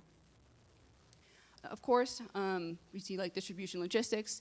Fairburn's location within the Atlanta metro is always going to be one of its biggest assets, and you already have a very strong base of that here within the city, but some ways that can be expanded, looking at you could say the internal supply chain of the supply chain industry is you can kind of focus that a little bit more to be on the varying specific types of wholesalers that are within that industry. So this could be the more sustainable, ones focused on recyclable materials, for example, ones related more to the food distribution aspect of things, also ones that can focus on lumber and construction materials. These ones would help support the first target industry. So you have your freight and the support aspects of it for that. Then you can also have your delivery services. And this last one, entertainment and accommodation, this one we primarily pulled actually from the resident feedback that we received. We have heard that there are so many amenities and entertainment opportunities that the residents want to have here in Fairburn. They don't want to have to travel to another city or go into Atlanta to experience things like Fairburn should have all of that here, right? And so this could include, you know, maybe some higher scale restaurants, right? Especially like in your downtown, other parts of the corridor, having more varied accommodations for everyone that wants to be here, visitors and residents alike. And these last three kind of help pertain to lots of your film and entertainment that you had in the past, right? The Renaissance Festival being here is a super huge, important asset, and that should be leveraged in all the possible ways that it can be. And thinking also that since you are a film-ready city, right, so tapping into the film and multimedia production, so targeting more the film and digital design aspects of the industry is a little bit less transitory than, say, maybe the studios and the actors, right? Because we have all seen over the past couple of years kind of how fluid and flexible that can be. You can also have the sound recording aspects of it and the production. And this custom manufacturing, you can think of that as your set design, for example. So those are kind of target industries, and we'll definitely be able to answer any questions you have after we're done about any of those. But first, I will pass it back off to Tate, who will go through the action plan in summary. Thanks, Gabby. So similar to the 2016 plan, we decided to keep some of the momentum in the organization of how this action plan was organized. So these four are these same four from the previous plan, but reorganized. And I kind of want to really think of the first one as you're finding your story. You're promoting Fairburn. You're promoting the Fairburn businesses, both to your own residents and to your external partners. So who are you as a business community and as an economic base? The second is really investing in that infrastructure and placemaking, and I think that has, just in this meeting, come up multiple times. And so included in this is also some resources in the funding department on all of that. And being awarded the RAISE grant and being awarded the LCI grant, those are really great momentum pieces. And I think there's existing infrastructure financing options for some of those big projects that really will require some bigger grants to go after. The third is investing in the workforce. Over the next 5-10 years, the growth that's going to occur, you mentioned U.S. Soccer, the employment growth that's already occurring on the south side of Atlanta's metro, access to that workforce can be one of your biggest selling points. You've got educational partners here that aren't fully leveraged, and so those relationships are kind of hashed out, and what is the step-by-step that it takes to think about workforce development as a long-term pipeline. And then the fourth being to support and leverage those initiatives and assets that improve quality of life. So this is more focused on the equitable components of economic development, right? We talk in a lot of technical terms, but we don't want it to be lost that the way that a city grows and develops should and can be equitable. And even kind of facing some of those past planning efforts that may not have been, and how does the city, kind of come face to face with that. This is pretty tiny, but it is outlined fully with timeframes as well as those partners that are identified under each of these goals. So this goal 1, again, is really about developing that story. What is the story that Fairburn is saying to both retain and to attract? Developing those connections, both with Fairburn's own businesses and with the larger MSA and partners throughout. And I think these two and 3 part of these goals, I think it was really important. 1, the Economic Development Department does a fantastic job of programming, but there are aspects to economic development that require more time with those partners. So making sure that economic development is tied into larger economic development activities, right? So at the county level, at the state level, all of that does take quite a bit of time, and I think allowing the time resource for that investment could really be beneficial for Fairburn. looking at the second goal here, focused on infrastructure, continuing to monitor infrastructure. I think that it sounds to me that, and from our own conversations, you're all well aware of those efforts and are pretty committed to the long-term success of that. I think developing continued partnerships with Fairburn to identify that public infrastructure. We had a conversation, the Middle Chattahoochee Regional Water and Sewer Authority, I think has not been leveraged as well as it could be, and I think that's an opportunity for the city to step in and have some regional impacts of its own infrastructure here.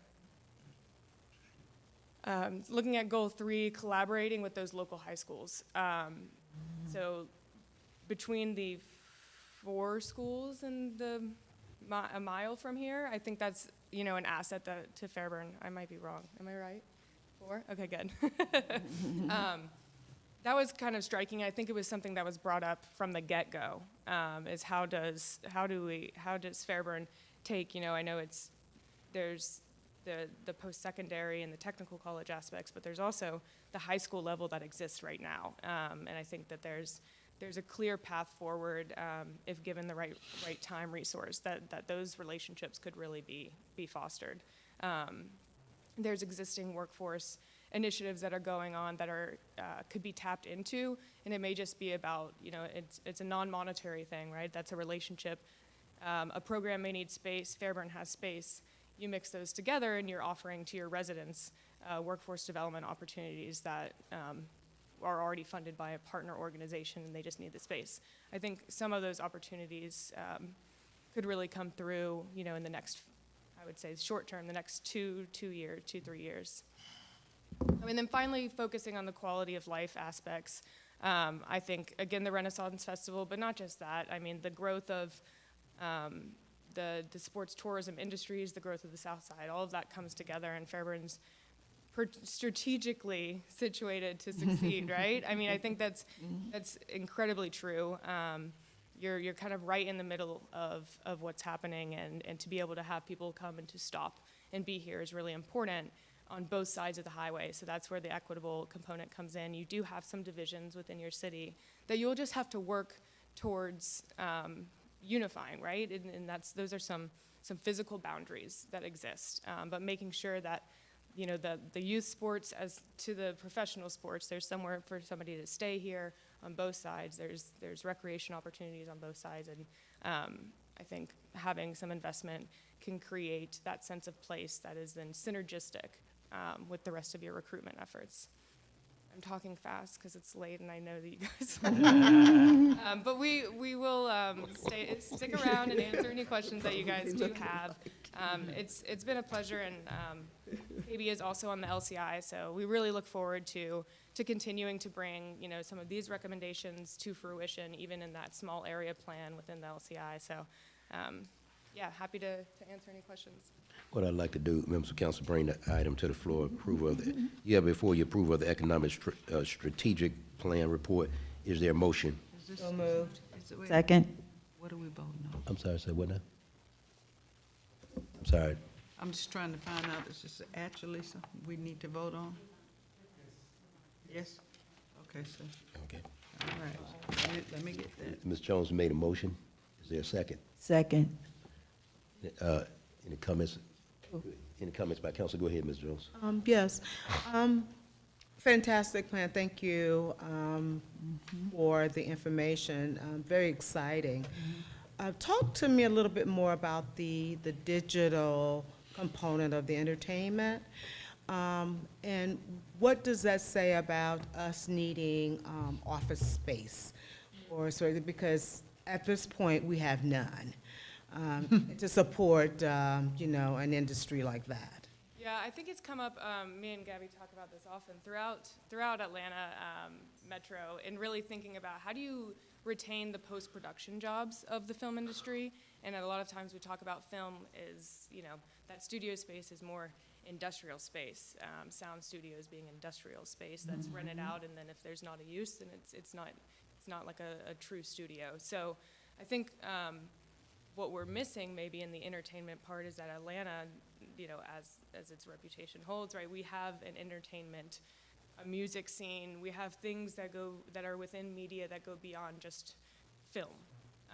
And so the point about office space, I'm not sure that I have a totally clear answer on how much new office space would be utilized, but certainly we've seen older kind of low ceiling warehouse spaces really being converted into uses like that. I think even down the road, there's a smaller film media business that has gone into an old industrial space. So I think it starts there, that builds momentum, and then you do have demand for that new office space.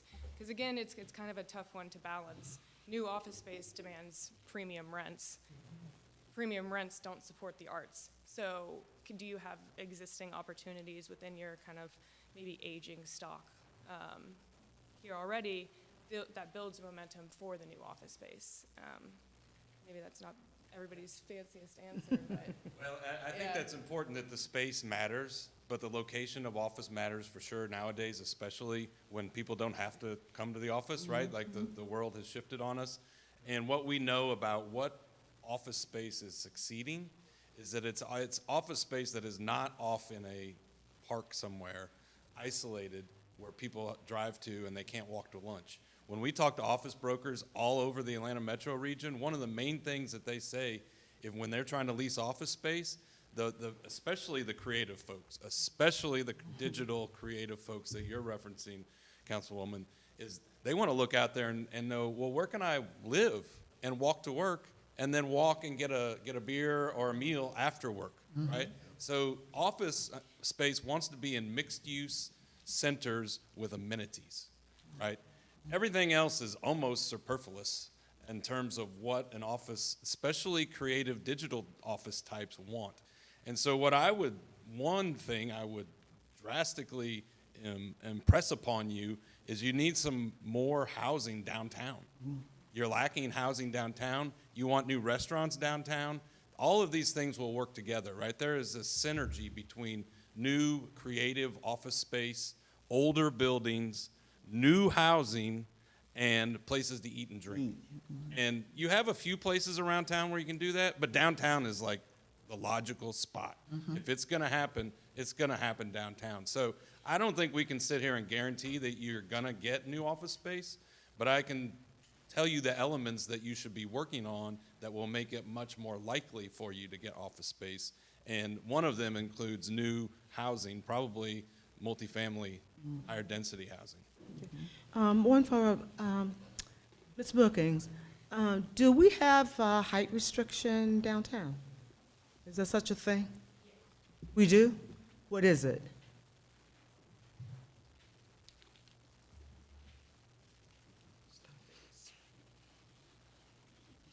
Are you referring to like Broad Street or just in general? Well, let's just start with downtown, yes. Yes, so we have an overlay district that does have height restrictions. 4 stories, 5 stories? I believe it's 2 stories in some areas. So there are, the overlay district has different classifications or different nodes, and in some of the nodes you are allowed to go a little bit higher. Some of those require use permits, but some require that you kind of maintain the historic character of the area, so you can't build like skyscrapers or anything of that nature. Okay. So that speaks to, we need to evaluate our zoning in light of these recommendations, because, you know, as it exists now, some of these things we may not be able to do, especially, you know, in infield areas, downtown specifically. But, you know, we need to update that too, and just, so if we can just take another look at that in light of this report, I think it would be quite beneficial. It's a very good point, and we will absolutely do that. Councilwoman Portis Jones, in the earlier discussion around the update to the economic development, the LCI study, it talked about a gateway project, which also includes similar elements of adding additional multifamily.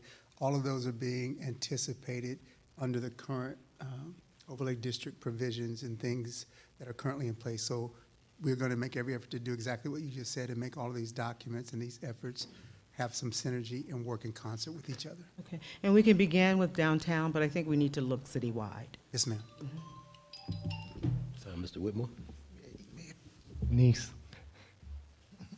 Yes, we are preparing a zoning audit that's going to look at all of our overlay districts, all of our zoning districts. So we'll have some recommendations for that. Also Denise, you're trying to go away too fast there. So in looking at the current height restrictions, is Hudson Plaza in one of those height restricted areas? Yes. It is? And we can go how high? Ooh, I would have to look at what the node is, and then I'll be able to tell you. But off the top of my head, I don't know the exact height. But I do think that there is a balance that we can capture with encouraging new infill development while also keeping the character. So in some historic downtowns, you'll see that the front of the buildings still have the same character, but then as you move a little bit further back, they allow the developers to go higher so that they can get that density and even get, like, you know, rooftop amenities and all kind of things. Okay. Also, the consultants. So one of the things that my colleague spoke about was the sound recording and film and digital. Okay, but help me understand how we can achieve one of the top priorities that we have here as elected officials in trying to be compliant to the request of our citizens is restaurants. I'm not understanding the disconnect that we may have, and not as staff or the elected official side of the house, but to encourage that industry to look at us very hard and decide this is where we need to go, whether it be downtown, whether it be on 74. Can you address that process? Yeah, a couple things. One is it's good to have a plan. It's good to show someone a future, right? They can look around and say, well, you know, maybe this will work, but if you can show them that there is a future and there's growth ahead and that you've got a great staff to work with, you know, setting up a restaurant is brain damage. It takes a lot of time and effort to get all the permits, the grease traps, the liquor permits, if you go that direction, all those things. It's a lot. And so to just sort of be able to smooth that out to the extent that it can be smoothed out, I mean, a lot of those regulations have to, you know, that's health related. So I'm not saying you get rid of all the regulations, but to the extent that you can make this place an easy to do business for restaurants, you know, and spread that word, that's number one. Number two is I would say that you may want to keep in mind, and this harkens back to what we just talked about, retail follows rooftops, right? And so where you're seeing your highest growth areas, residential, that's where you're also seeing more restaurants popping into town. I think if you look around, right, where are we getting more new households concentrated? You're seeing new restaurants. And where there isn't new household growth, restaurants aren't necessarily going to be all that excited about it. So I would say that's two things. And the third thing is you've gotten some great restaurateurs. We talked to the owners of the brewery. You've got, you know, some classic restaurants in downtown. You don't have enough of them, but you got some. Talk to them. Ask them, what would it take? You know, I think they would like to see a larger collection of restaurants. Usually restaurants like to glom around each other because they know that people will want to be there, right? If you just have a restaurant off by itself, usually, you know, it's going to struggle for foot traffic, right? And so and then again, we've started those conversations, or y'all started these conversations through this process to keep that conversation going. Have a restaurant focus group every quarter or something like that. Ask them what they think it would take and that sort of thing. So I would say those would be the three things, but don't forget, retail follows rooftops. Thank you. Ms. Abernathy. Now, I know that there has been some discussion about Hudson Plaza. Yes. Tony, and I can say that if we're looking at a vision of how we can have that work, live, play type atmosphere, Hudson Plaza is our jewel. If we can somehow get that. So I know there's been conversation, but I would like to hear more conversation and see if we can move in that direction. It's a very good suggestion, Mayor Pro Tem. I will tell you there are discussions, and I shouldn't go much further than that, but I would tell you there are discussions, and we hear your point. Just as an example, to reiterate the retail follows rooftops example that we just heard, 74 right now is a little ahead of downtown, and the reason primarily is all the rooftops that have been added in that corridor, as you all know, over the last several years. So that's why you're seeing Tim Hortons and some of the other things. We've got a couple of sit-down restaurants being proposed for 74. We've got other development projects that include retail being proposed for 74, and it just validates what was just shared, that the retail follows the rooftops. This plan will help us to figure out what does that look like in the downtown corridor so that we maintain the consistency and the historic nature of downtown, which many cities have done, but still be able to add additional rooftops where it makes sense and where you approve. And I know that exactly what was shared will happen as we add more rooftops. You will invariably see more restaurants, more retail businesses, because if you're going to go through everything it takes to start a restaurant or to start a new location and all the permits and all like that, you want a reasonable assurance that once you open the doors, there are enough people in the area to patronize your business, and that's why that dynamic works that way. And so we hear you about Hudson Plaza loud and clear, Mayor Pro Tem. Any other members of council? I just have a comment. I enjoy speaking with KBG Group. It wasn't far away from what I understood. And so I'm excited about this. But to actualize this plan, I think for us, Fairburn, our administration, we need to look at the priorities and put a plan with it, including the funding. It doesn't mean that we have to jump on it right away, but we need to have an action plan on when we need to begin to implement. Because Hudson Plaza is, I keep driving past it and I always see it's got to be something more with Hudson Plaza there. And so I don't want to belabor the hour. I read through this, I talked to KBG. This is the plan that we need to go. Let's not let it get dust on it. Any other members of council? Seeing none? All in favor say aye. Aye. All opposed? That motion carries. Thank you, Mayor and Council. Next is the Finance Director monthly report. Y'all not about to be long with it.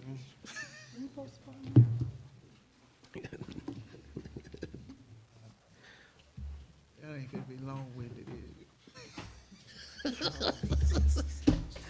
See, that's not gonna be long, is it? Go ahead, Good evening, ma'am. Mayor Yes, ma'am, go and the ahead. council members. Good evening. Good evening. Okay. The general fund concludes its 10th month of fiscal year 2024 operations with $4.3 million in net cash flow. To date, the general fund has generated $22.8 million in revenue and $18.5 million in general fund expenditures. As of July 31st, the city has collected 76% of its year-to-date revenue. To date, the city has expensed 57% of its budget. Property and local option sales tax revenue represents the general fund's primary source of operating resources. Real property represents 45% of the general fund's tax revenue, while loss represents 19%.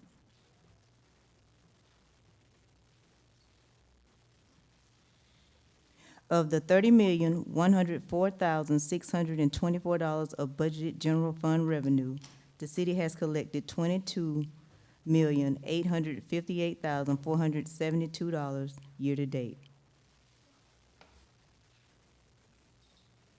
Revenue collected during the month of July total approximately $932,231, which increased the general fund's year-to-date total revenue collected to $22,858,472. To date, the general fund has collected 76% of its $30,104,624 of budgeted revenue. General fund expenditures year-to-date total approximately $18,492,376, which is 57% of the budgeted $32,172,984 in expenses.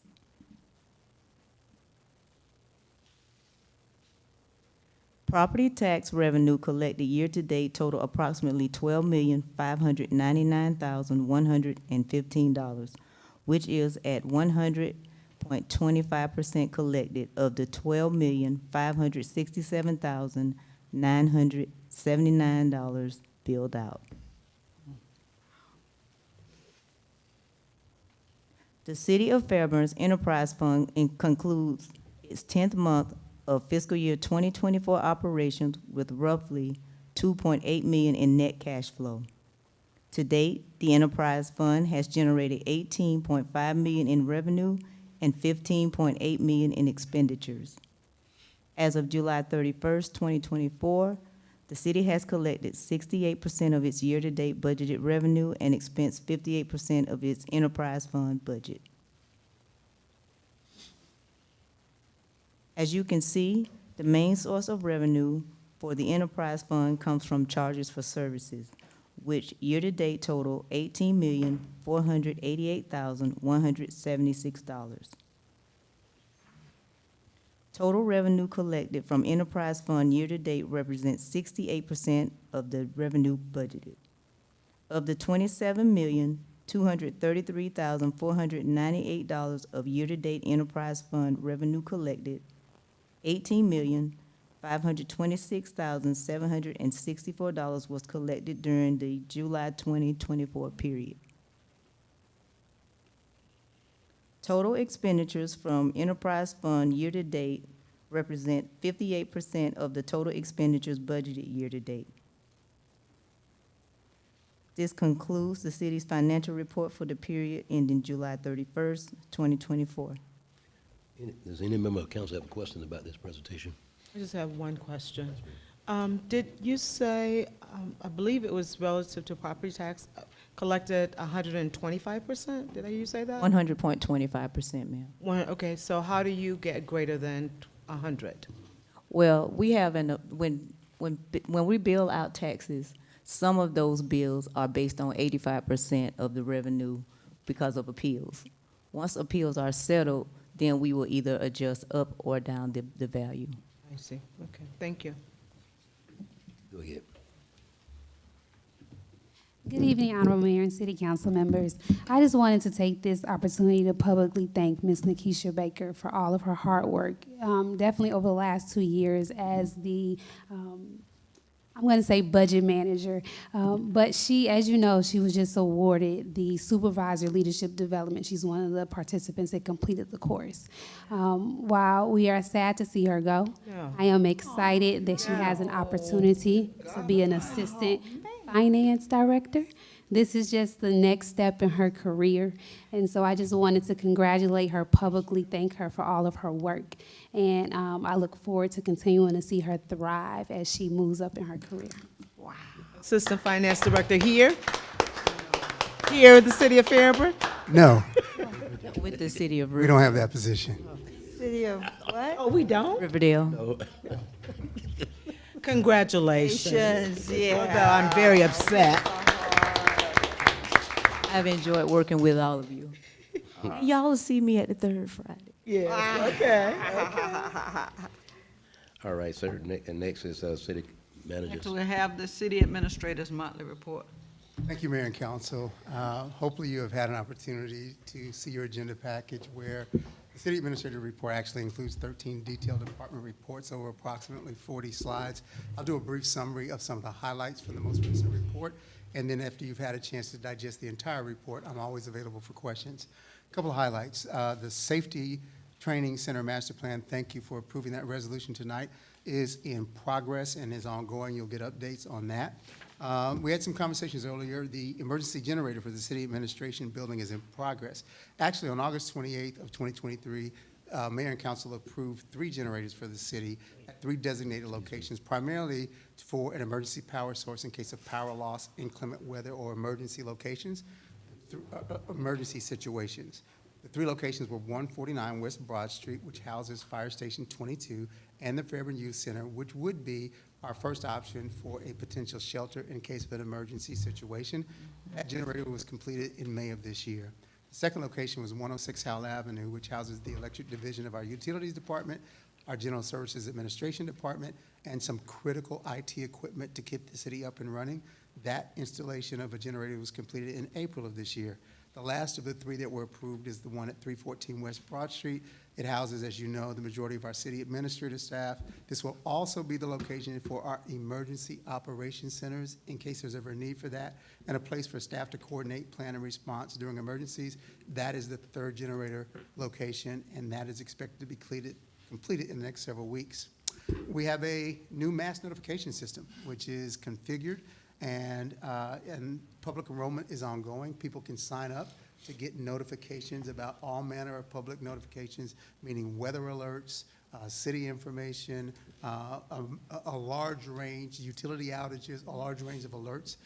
That is currently available for citizens to sign up and receive those new mass notifications. We are transitioning to that system as citizens sign up. We completed round 2 in July of the Small Business Development Grant Program and identified 32 eligible candidates for funding in round 2. We had a ribbon cutting and grand opening for McCoy Realty Group here in our downtown historic district. The fire department conducted heat stroke and heat exhaustion classes and had a fan giveaway with our sensational seniors. The General Services Department, this is that time of year, removed 12 fallen trees as a result of several thunderstorms in the month of July. The Human Resources and Wellness team launched a preventative oral health care event that city employees were provided the option to have on-site preventative and restorative dental care, which included dental exams, x-rays, and oral cancer screening, along with teeth whitening. Our Bridge Summer Camp ended in July as well. That is our summer camp for youth. We averaged 53 campers each week across the 8 weeks of the summer break. Our Sensational Seniors programming continues. Full speed ahead. In July, they had a heat stroke versus heat exhaustion program. They had a field trip to the Tubman Museum, Harriet Tubman Museum in Macon, Georgia. They also did the movie and market. Those were the 2 events for the Sensational Seniors. Parks and Recreation did a movie at the market at the Fairburn Park ride, and they had a back-to-school splash at the Pool and Splash Pad on July 27th. Our Parks Master Plan was completed in July, and the final version was presented to Mayor and Council. The City of Fairburn, in partnership with Dashboard, has finalized activities for our upcoming Hispanic Heritage Month alleyway events. Planning study kicked off in July, the impact fee study with a kickoff meeting with the vendor.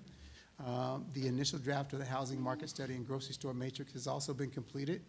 Utilities manager attended the Georgia Northwestern Lineman School to conduct interviews with graduates and were able to hire linemen from that event. We issued the notice to proceed, the NTP, for the construction for Galat Road, Kleckler Road, and McLaren Road, all 3 of which are full-depth reclamation projects of roads that were much in need of that.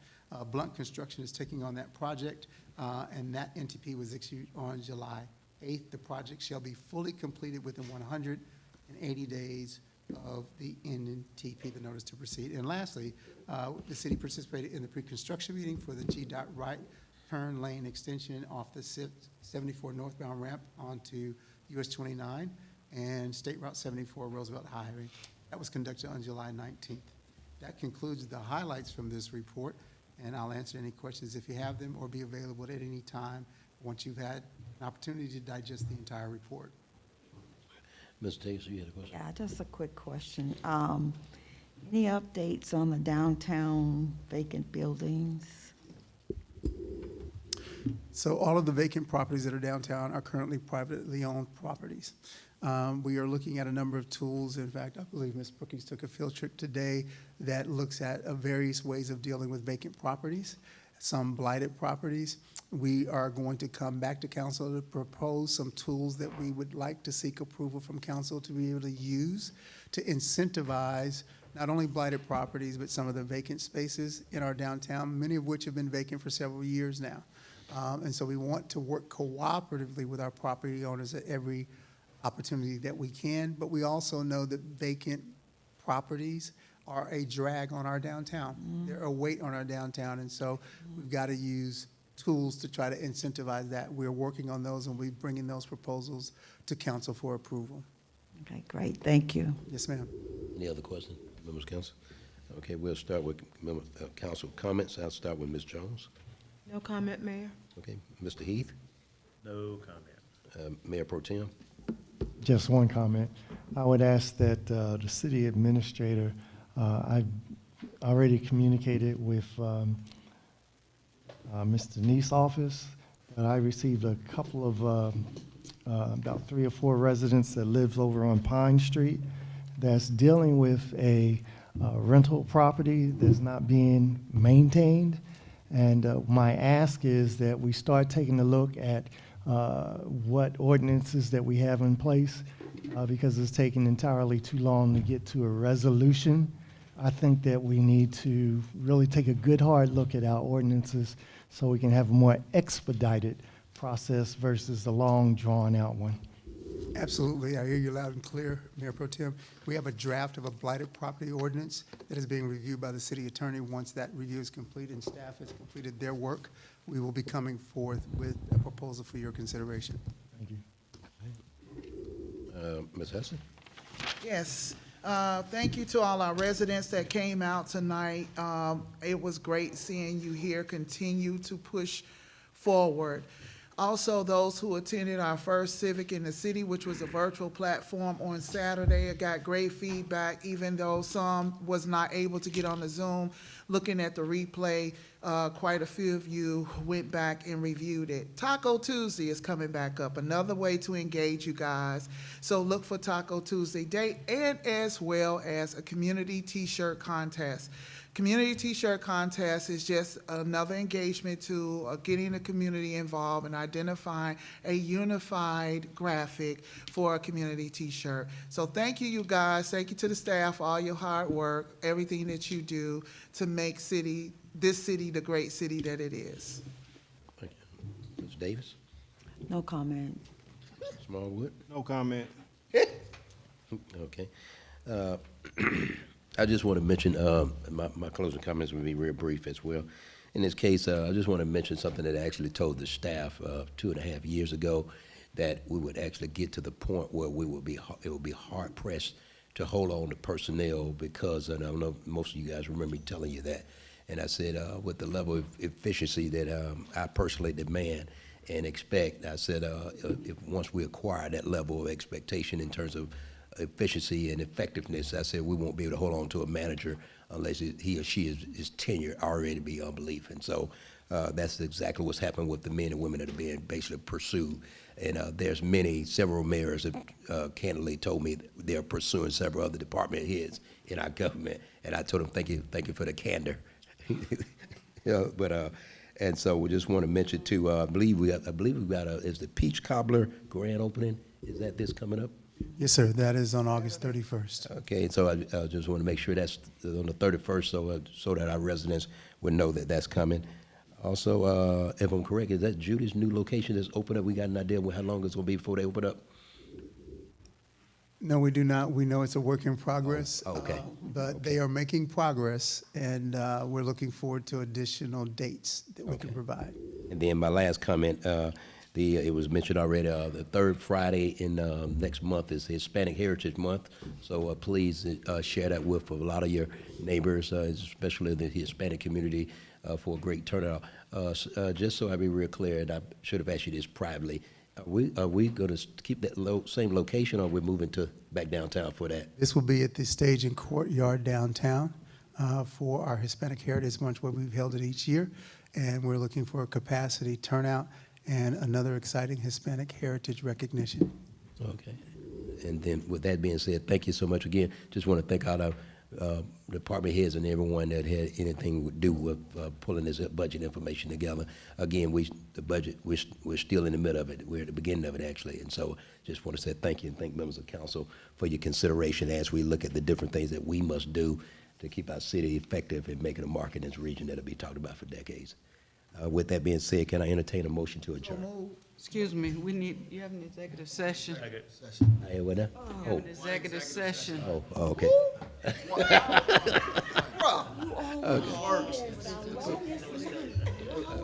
It's All right, members of council, Motion to go into executive can I session for get? real estate. Can I entertain a motion to go to executive session with a real estate matter? So move. Is there a Second, All in favor, say aye. Aye. I won't ask who opposed.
okay? Okay. This is a resolution authorizing the city to transfer of right-of-way to the Department of Transportation to install a left turn lane along Oakley Industrial Boulevard. Members of council, you've heard the item that's read by the city clerk. Is there a motion? So move. Second. Motion is made, been properly second. All in favor say aye. Aye. All opposed? The motion carries. Can I entertain a motion to adjourn? So moved. Is there a second? Second. Okay, all in favor say aye. Aye. Motion carries.